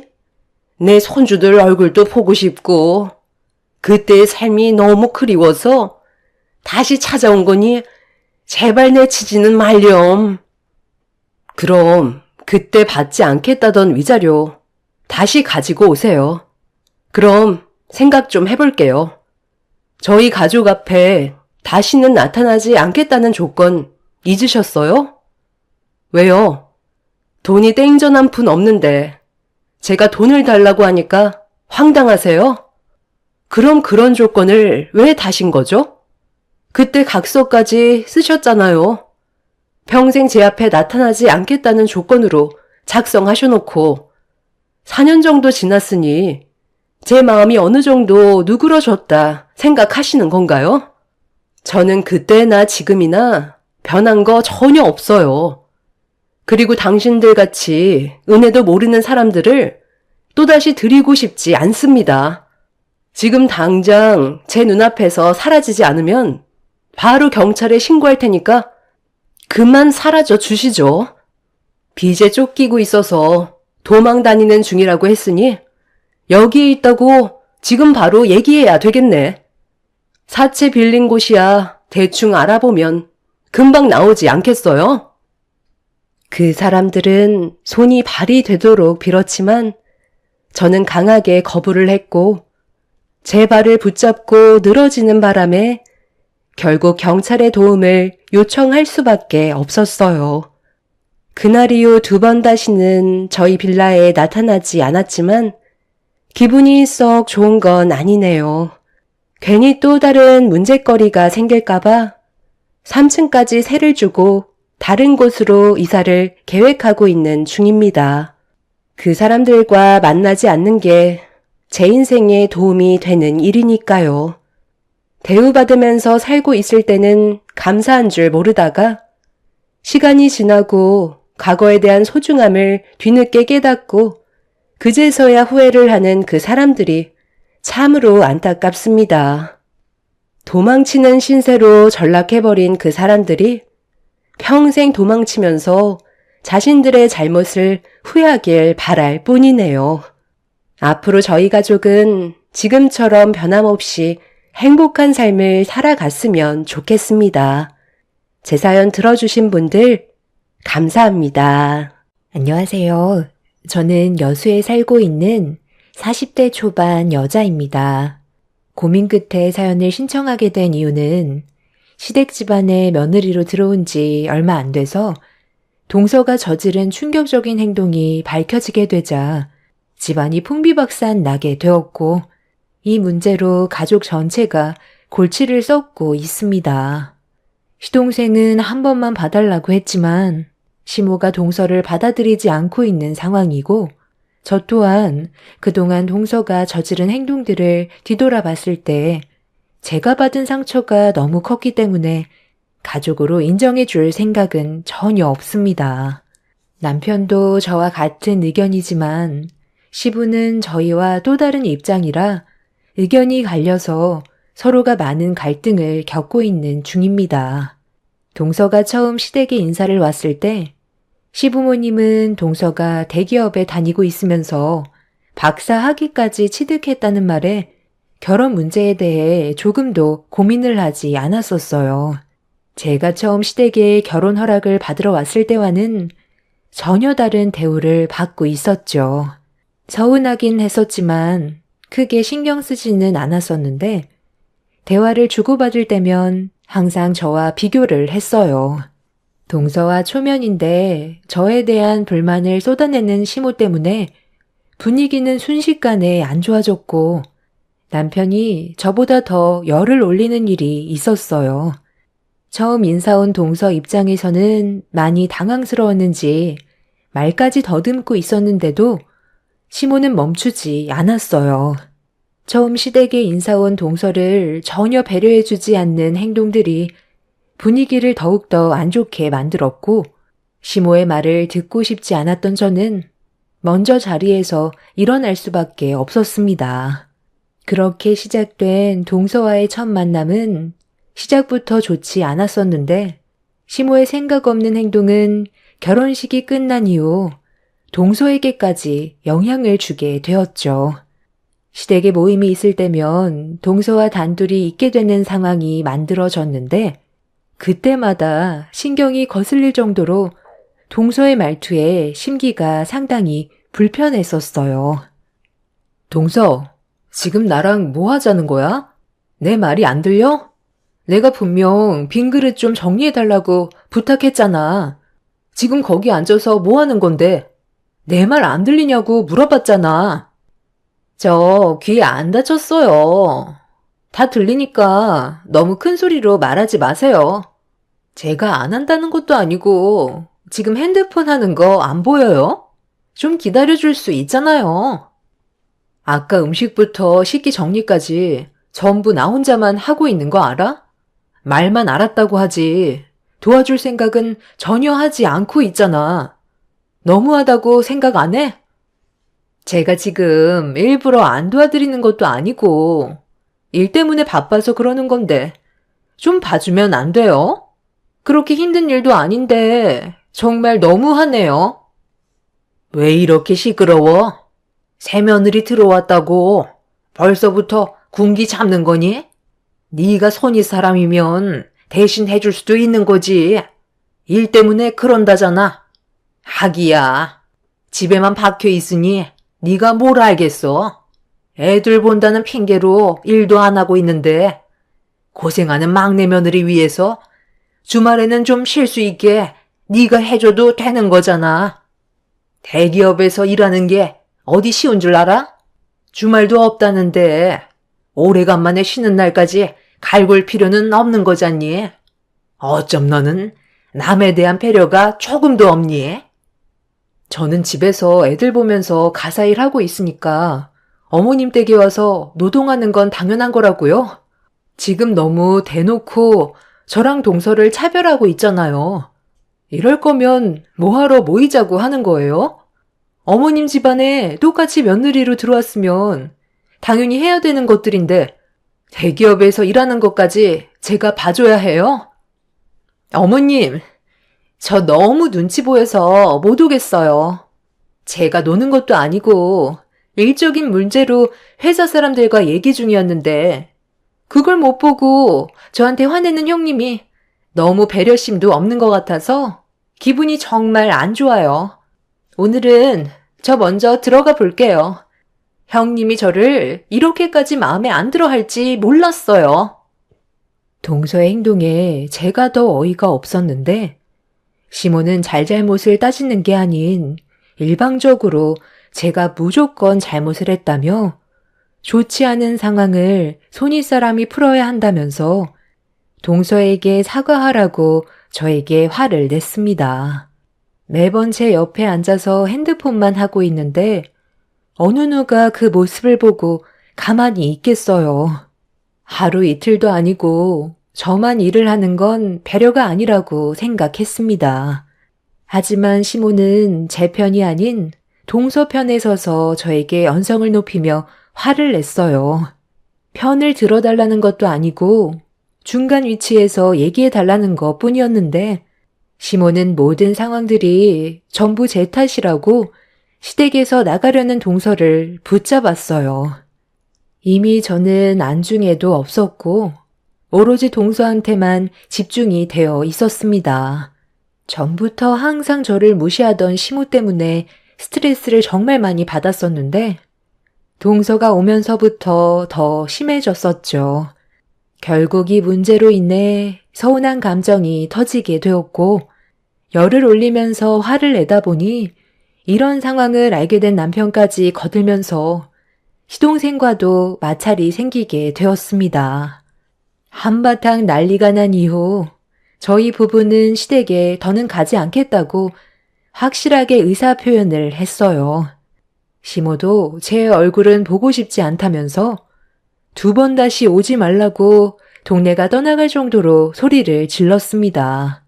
7년간 결혼 생활을 하면서 제일 크게 화를 냈었고 남편도 더는 함께하고 싶지 않다며 제가 상처받아 눈물을 흘리고 있는 모습을 보고는 가족과의 연을 끊어 버렸습니다. 그동안 좋은 관계를 유지하기 위해 노력했었는데 이렇게까지 되어버린 이유는 제가 아들이 아닌 딸을 낳았다는 게 문제였죠. 첫째도 딸, 둘째도 딸이다 보니 저에 대한 불만이 더 커지긴 했었지만 동서가 보는 앞에서 저를 대놓고 무시한 건 저도 조용히 넘어갈 수가 없었어요. 뭐가 문제인지 제대로 짚고 넘어가지 않는다면 더 심해질 게 뻔할 테고 오로지 저만 상처를 받게 될 텐데 이런 취급을 받고 싶지 않아 저도 강하게 밀어붙였었네요. 언제나 조용히 넘어가던 제가 한바탕 흔들고 나니 시모도 많이 당황했는지 더는 저에게 어떠한 연락도 오지 않았어요. 오히려 저희 부부는 시댁에 가지 않는 게 훨씬 더 스트레스 덜 받고 가족들과 함께 보낼 수 있는 시간도 만들 수 있어 평생 안 보고 살 생각을 가지고 있었습니다. 시댁에만 가면 가족이라는 단어가 떠오르지 않을 만큼 서로 얼굴 붉히고 있는데 그럴 바엔 차라리 안 가는 게 현명한 방법 같았어요. 7년간 제가 해오던 일들을 시모가 이제 막 며느리로 들어온 동서를 데리고 집안일을 가르쳐야만 하는 불편함이 생기게 되었죠. 애미야, 그동안 잘 지냈니? 애들은 아픈 곳 없고 이제 화 좀 가라앉았어? 언제까지 연락 안 하면서 지낼 거니? 그래도 우리가 가족인데 시간을 너무 오래 끄는 것 같구나. 이번 주 주말에 잠깐 얼굴 좀 볼 수 있을까? 할 말도 있고 우리 집에 경사가 생겼거든. 막내 며느리가 글쎄 임신을 했단다. 이게 얼마나 기쁜 소식이니? 저번 일은 내가 좀 미안했다. 막내 며느리를 네가 너무 잡는 것 같아 예민한 태도를 보였는데 앞으론 그런 일 없을 테니까 이제 그만 기분 좀 풀어라. 우리가 연락 안 하고 지낸 지 벌써 2달째다. 가족이 등을 돌리고 지내는 건 좋지 않다는 거 너도 잘 알잖니. 언제까지 이렇게 지낼 건데? 평생 얼굴 안 볼 생각이었는데요. 저는 지금 너무 행복해요. 스트레스 받을 일도 없고 오로지 아이들한테만 신경을 써줄 수 있어서 저는 이대로 살고 싶어요. 내가 먼저 전화하고 손을 내밀었으면 너도 어느 정도는 생각해줘야지. 아직까지 화를 품고 있으면 어떡하니? 가족끼리 살다 보면 얼굴 붉힐 수도 있는 거지. 가족이라뇨? 어머님이랑 저는 피 한 방울 안 섞인 남인데요. 가족이라고 생각한 적 단 한 번도 없으니까 그렇게 아끼시는 동서나 잘 챙겨주세요. 네가 계속 이런 식으로 나오면 상황이 더 안 좋게 흘러간다는 거 모르니? 웬만하면 서로 좋게 해결하자. 저번에는 내가 좀 오버한 경향이 있는 것 같다. 네가 좀 얘기해봐라. 얘가 아직까지도 기분이 풀리지 않았는지 좀처럼 마음을 열지 않고 있는데 이러다 우리만 피해를 보게 될 텐데 잘 좀 구슬려서 얼굴 좀 보라고 해봐. 여보세요? 형님, 아직까지 화가 안 풀린 거예요? 이제 그만해도 될 것 같은데. 어머님이 전화까지 해서 미안하다고 했으면 좋게 넘어가 줄 수 있는 거잖아요. 정말 얼굴 안 보고 지낼 거예요? 저희가 한두 살 먹은 나이도 아니고 서로 약간의 문제가 생겼다고 해서 영 끊고 지내는 건 좀 아닌 것 같은데. 웬만하면 이번 주에 나오는 걸로 해요. 그래야 화가 풀리죠. 안 그럼 저희가 형님 댁으로 갈 거예요. 그런 걸 원치 않으면 잠깐이라도 얼굴 봤으면 좋겠어요. 2달의 시간이 흘렀는데도 전혀 바뀌지 않은 시모와 동서의 태도에 더 이상 할 말도 없을 것 같아 전화를 끊어버렸는데 시부모님과 동서 내외가 주말에 정말 저희 집에 찾아왔고 초인종을 누르면서 현관문 좀 열어달라고 쉬지 않고 두드리길래 어쩔 수 없이 남편이 문을 열어줄 수밖에 없었습니다. 아침부터 지금 뭐 하는 거예요? 저희는 두 분 다시 얼굴 안 보겠다고 확실하게 말씀드렸을 텐데요. 아버지는 또다시 얼굴 붉히는 거 보고 싶으세요? 나는 뭐 여기가 좋아서 온 줄 아냐?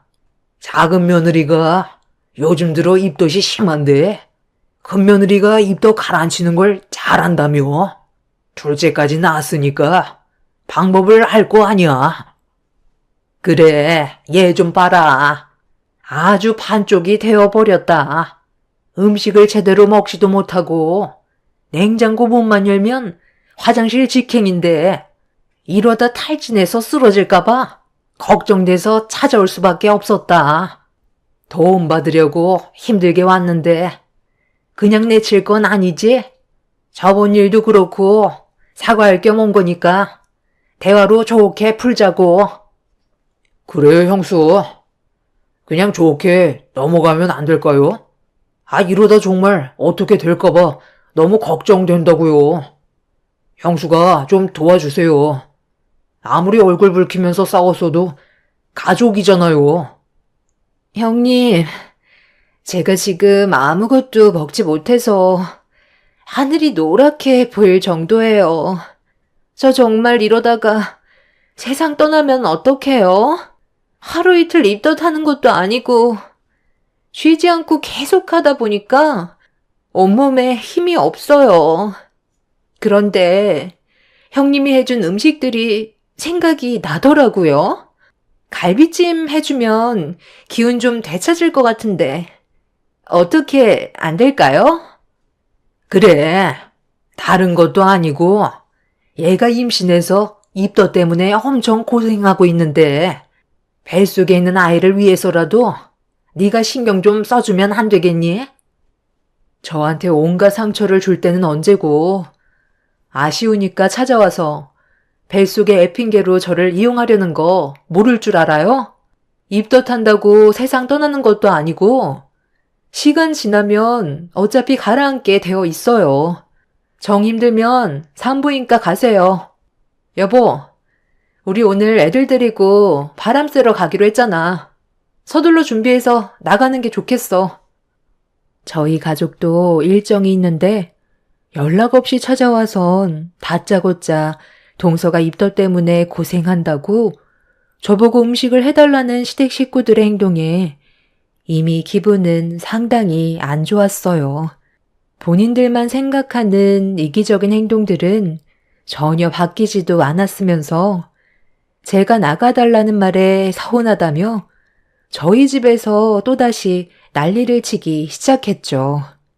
남편도 이미 그런 모습에 질려버렸는지 당장 나가달라고 소리를 질렀고 시모는 나가지 않겠다면서 또다시 얼굴을 붉히게 되는 일이 생겨버리게 되었네요.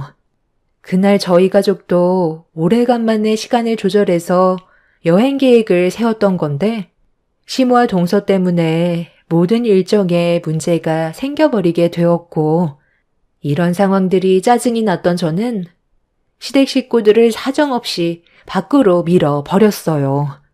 조용히 살고 싶어도 마음처럼 되지 않는 현실이 너무 답답해 결국 눈물이 터져 나오게 되자 남편은 차라리 이사를 하는 게 좋을 것 같다면서 그날 이후 부동산에 집을 내놓게 되었습니다. 남편의 결정에 하루라도 빨리 이사를 가고 싶었지만 저희가 계획했던 것과는 다르게 생각보다 집이 빨리 나가지가 않았어요. 그만큼 시간은 더 지체되었고 시모는 저에게 끊임없이 연락을 시도했습니다. 차단까지 하는 일이 생겨버리게 되자 시모는 남편에게 전화를 시도하면서 좋게 풀어가자며 계속해서 설득을 했어요. 어느 날 갑자기 그런 것도 아니고 이미 오랜 시간 상처를 받아왔었기 때문에 제 마음은 쉽게 풀리지가 않았습니다. 그런 관계가 지속이 되던 어느 날 저희 부부가 어쩔 수 없이 시모의 얼굴을 볼 수밖에 없는 일이 생겨버리게 되었습니다. 입덧하는 동서를 살펴주던 시모가 무리를 했는지 몸살이 나서 병원에 입원했다는 말을 듣게 되었고 시부의 전화에 어쩔 수 없이 병원을 갈 수밖에 없었어요. 조심스럽게 병실 문을 열었고 동서는 눈물을 흘리면서 들어오는 저희 부부를 노려보고 있었습니다. 꼭 이렇게까지 했어야 돼요? 저희가 도움을 요청했으면 형님도 기분이 상한 게 있더라도 가족이니까 도와줄 수 있는 거잖아요. 그럼 서로 다시 좋은 관계로 발전해 나갈 수 있는 계기가 됐을 텐데 지금 이걸 보세요. 이게 다 누구 때문에 벌어진 일인 것 같아요? 왜 형님 입장에서만 생각하냐고요? 됐다. 그만해라. 그래도 내가 걱정이 됐는지 병문안을 왔잖니. 그래, 이제 잘들 좀 지내보려고? 나도 여태까지 너한테 좋은 모습 보여주지 못했으니 당연히 얻게 된 결과인 거 충분히 인지하고 있다. 오죽했으면 도움을 요청했었겠니? 그만큼 나도 체력의 한계를 느끼다 보니까 전화를 계속 했던 거다. 이번 일을 통해서 나도 되돌아볼 수 있는 계기가 되었으니 앞으로 너한테만 얼굴 붉히는 일은 없게끔 하마. 그러니 앞으론 좋게 풀어갔으면 좋겠구나. 막내 며느리가 박사 학위에 대기업에서 일을 하고 있지만 얘도 흠이 없는 건 아니잖아. 대학 시절 때 부모가 한날 한시에 사고로 세상을 떠났을 때 얼마나 힘들었겠어? 너는 그래도 부모님은 다 계시잖니. 막내 며느리는 부모 없이 이 험한 세상을 살아왔으니 가족과의 관계를 어떻게 만들어가야 하는지 서툴 수도 있고 네가 좀 더 그런 부분에 대해서 이해를 해주면 서로 웃으면서 지낼 수 있을 것 같은데 그렇게 해줄 순 없겠니? 과거의 일들 모두 잊어버리고 다시 시작하자. 형님, 제가 전에 실수한 행동에 대해서는 정말 죄송해요. 앞으론 잘할 테니까 이제 그만 기분 좀 푸세요. 서로 웃으면서 지내면 좋잖아요. 시모와 동서를 바라보던 저는 아무 말 없이 묵묵히 두 사람을 쳐다만 봤어요. 또다시 제가 겪게 될 아픔이 생기게 될까봐 걱정이 되었지만 상황이 너무 안 좋다 보니 어쩔 수 없이 마지막으로 한 번만 더 믿어보기로 하고 제가 도와줄 수 있는 것들이 있다면 해결해 주기로 했었죠. 남편도 그런 제 결정에 존중해 주면서 다시 처음부터 시작된 시댁 생활은 며칠간 서로를 배려하면서 좋은 관계를 유지할 수 있었고 큰 문제는 없었습니다. 큰일을 한번 치르고 나니 시모와 동서는 항상 제 눈치를 보면서 분위기를 살폈어요. 저 또한 서로의 감정을 건드리지 않으려 최대한 조심하고 있었죠. 그런데 어느 날 입덧 때문에 고생을 하던 동서가 저에게 묵은지찜이 먹고 싶다며 부탁하길래 제대로 먹지 못하는 동서와 뱃속에 있는 아기가 걱정이 돼서 그날 저녁 시댁에서 함께 저녁을 먹기로 결정을 하게 되었습니다. 보통은 반찬을 미리 만들어서 주말에 시댁에 주고 오는 정도였는데 동서가 가족들끼리 저녁에 먹고 싶다는 말에 남편도 퇴근하면 시댁으로 오라고 연락을 한 뒤 묵은지찜을 하기 위해 마트에 들러 고기 좀 사서 시댁으로 들어갔어요. 시모와 동서는 저를 보며 밝은 얼굴로 반겨주었고 시모는 제 옆으로 다가와서 눈치를 보더니 도와줄 거 없냐고 물어보시길래 혼자서 음식을 준비하는 게 편했던 저는 동서 옆에 있어주는 게 좋을 것 같다고 말씀드렸습니다. 그렇게 정신없이 저녁 준비를 끝낸 뒤 가족들이 모이길 기다리고 있었는데 갑자기 동서가 주방으로 들어오더니 묵은지찜 냄새가 너무 역하다면서 치워달라며 짜증을 내고 있었습니다. 쳐다보는 것조차 싫다며 경기를 일으키길래 너무 당황스러웠었죠. 갑자기 먹고 싶지가 않다니. 좀 전까지만 해도 배고프다고 난리도 아니었잖아. 동서가 먹고 싶다고 그래서 오늘 저녁 가족들과 함께 다 같이 먹으려고 양도 많이 준비했는데 이걸 어떻게 치우라고. 속이 비어서 그런 걸 수도 있으니까 일단 먼저 줘볼까? 힘들게 준비했는데 조금이라도 먹어봐야 하지 않겠어? 아, 진짜 제 말 안 들려요? 당장 치우라고 했잖아요. 냄새가 역한데 어떻게 먹으라는 거예요? 좀 더 일찍 준비했으면 먹어보기라도 했을 텐데 지금은 먹고 싶지 않아요. 어떻게 된 게 얘는 입덧이 점점 심해지니? 밥 먹기 전에 비 이상해서 목구멍으로 넘어가겠니? 너는 그거 하나 딱딱 못 맞춰서 얘 밥도 못 먹이고 이게 뭐니? 동서 혼자 먹을 음식을 하는 것도 아니고 가족 전체가 저녁을 먹어야 하니까 어쩔 수 없이 많이 할 수밖에 없었는데 왜 또 저한테 탓을 돌리는 거예요? 항상 뒤에서 지켜봤었는데 너는 손이 너무 느려. 일부러 막내 며느리 속 뒤집어지라고 그러는 거지? 이런 식으로 복수하는 거 아니야? 그러니까요. 형님, 입덧 안 해봤어요? 제때에 먹지 못하면 냄새조차 맡고 싶지 않다고요. 둘째까지 나왔으면서 이런 거 하나 딱딱 못 맞춰요? 나 참 힘들게 장봐와서 땀 흘리며 정성껏 준비했는데 결국 돌아오는 건 이런 거야? 나는 동서가 먹고 싶대서 계획에도 없던 일이었는데 동서랑 뱃속의 아이를 위해 정말 열심히 만들었다고. 그런데 방금 뭐라고 했어? 이게 서로를 위한 배려인 거야? 입덧 때문에 갑자기 먹고 싶지가 않으면 좋게 얘기할 수 있잖아. 임산부 배려는 당연한 거라고요. 어찌됐든 지금은 먹고 싶지 않으니까 다른 음식 해주세요. 갑자기 백숙이 먹고 싶어요. 당장 장봐와서 해주면 좋겠어요. 아유, 그래, 그렇게 해줘라. 백숙 먹고 싶다는데 어쩌겠니? 임산부인데 네가 이해해줘야지. 기분이 그때그때마다 달라지는 거 너도 잘 알잖니. 묵은지찜은 일단 치워버려라. 얘가 냄새 때문에 곤욕스러워하는데 어쩔 수 있겠니? 일단 방으로 들어가서 좀 쉴까? 아니면 소파에 앉아 있을래? 아니요. 저 혼자 방으로 들어갈게요. 한숨 자고 나올 테니까 백숙 준비해 주세요. 정 힘들 것 같으면 배달이라도 시키던가요. 아우, 진짜. 밥 한 끼 먹는 거 정말 힘드네.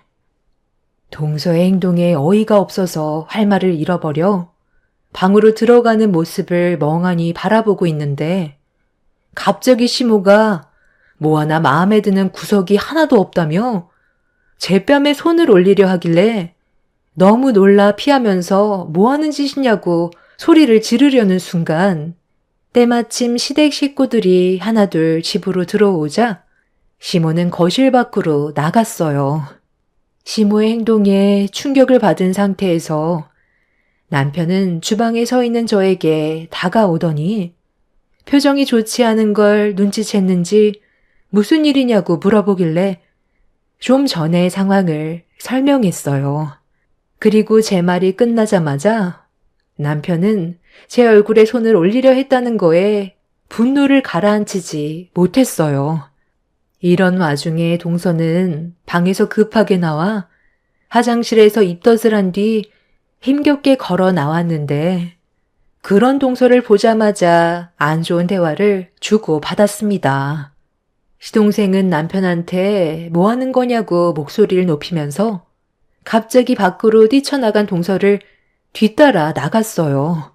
집안은 조용해졌지만 이미 풍비박산 난 거나 다름없었죠. 시부는 소파에 주저앉아 또다시 이런 일이 벌어진 거에 대해 괴로워하고 있었어요.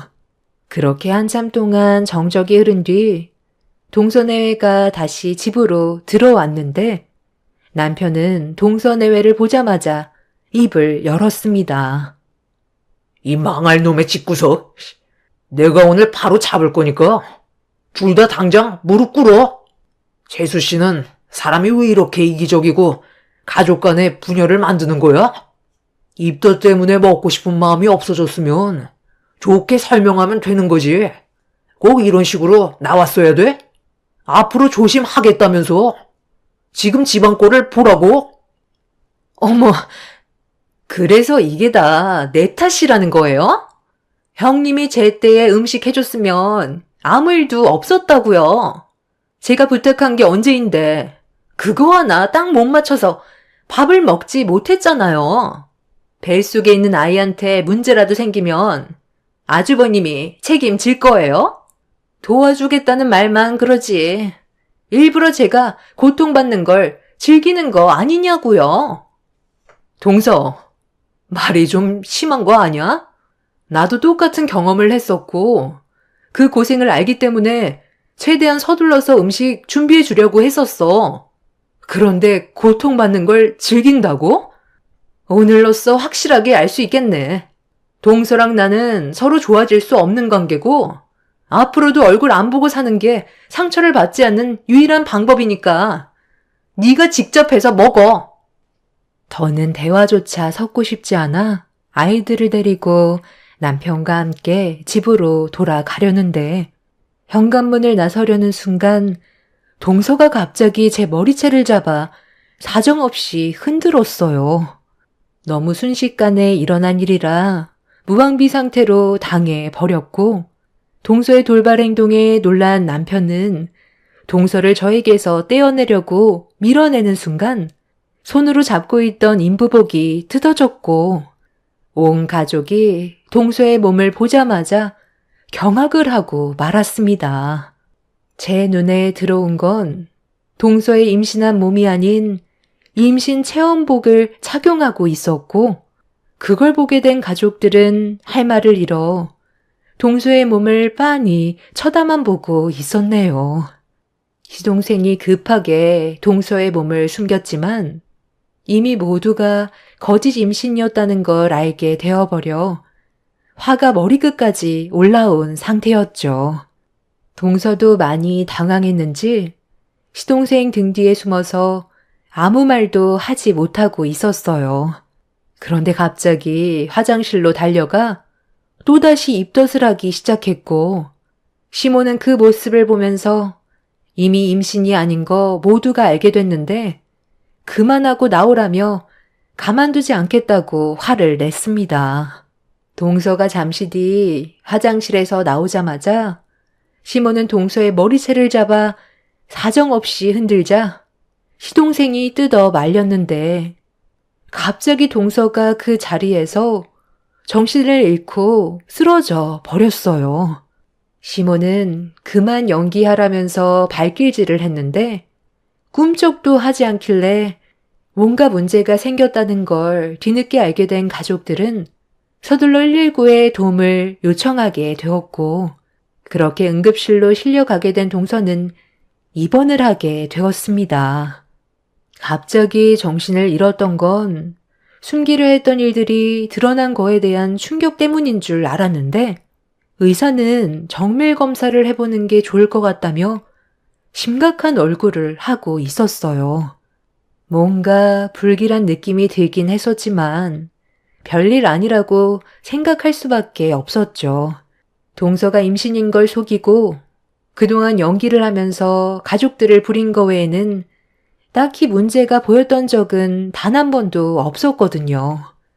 시동생은 이 사실을 전부 알고 있으면서도 시댁에서 손가락 하나 까딱하고 싶지 않다는 말에 묵묵히 지켜만 보고 있던 게 다였다며 딱히 몸에 문제가 있는 걸 발견한 건 없었다고 했는데 정밀 검사 결과가 나오는 순간 가족 모두 경악을 할 수밖에 없었습니다. 동서가 지금까지 입덧을 했던 건 위암 때문이었고 이미 이기가 지나가는 시점이었어요.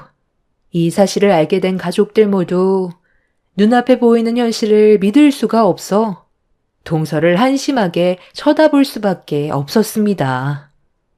그러니까 마음을 곱게 써야지. 괜히 깨부려서 이게 지금 무슨 상황이니? 이런 연기를 하지 않았다면 네가 위암이라는 걸 바로 알았을 거 아니야? 어머님, 죄송해요. 저도 이럴 생각까지는 없었는데, 입던 연기를 하다 보니, 저도 모르게 상상 임신이 된 것처럼 몸에 조금씩 변화가 와서, 그냥 그러려니 했던 거였어요. 제 몸에 암이 생겼는지는 꿈에도 몰랐었다고요. 저는 아이 가지는 게 두려워서 나중에 입양할 생각을 가지고 있어서 잘만 숨기면 걸리지 않을 줄 알았는데 생각이 짧았던 것 같아요. 용서해 주세요. 앞으로 정말 잘할게요. 어머님이랑 형님 도움 없이 제가 어떻게 살아갈 수 있겠어요? 시모는 시동생에게 당장 갈라서라며 병실 밖으로 나갔고 저희도 그 모습을 더 이상 보고 싶지 않아 시모를 뒤따라 나왔습니다. 하지만 시부와 시동생은 동서를 한 번만 봐달라며 설득을 시키고 있었으나 이미 상처를 너무 많이 받았던 터라 마음이 열릴 것 같지는 않았습니다. 이번 달 말에 동서는 수술 계획이 잡혀 있어요. 그 전에 저희와 다시 좋은 관계를 만들어 가고 싶어 하지만 이미 가족들을 어떻게 생각하고 있는지 전부 다 알았기 때문에 아직까지 얼굴 한번 안 보고 있습니다. 뒤늦게 자신의 행동에 대해 후회를 한 시모는 저와 다시 좋은 관계로 풀어나가려 했지만 제 얼굴에 손을 올리려 했던 건 절대로 용서할 수가 없을 것 같습니다. 저희 가족은 예정대로 이사를 진행할 거고 이번 일을 통해 가족과의 연을 아예 끊어낼 생각입니다. 저희 가족만 보며 사는 게 행복을 유지할 수 있는 유일한 방법인 것 같네요. 암이라고 도와달라며 손을 내미는 동서도 자신의 이기적인 모습을 되돌아봤으면 좋겠어요. 세상 떠날 날이 돼야 깨닫게 될 것 같긴 하지만 자신의 업보겠죠. 인생살이 정말 쉽지 않네요. 제 사연 들어주신 분들 감사합니다.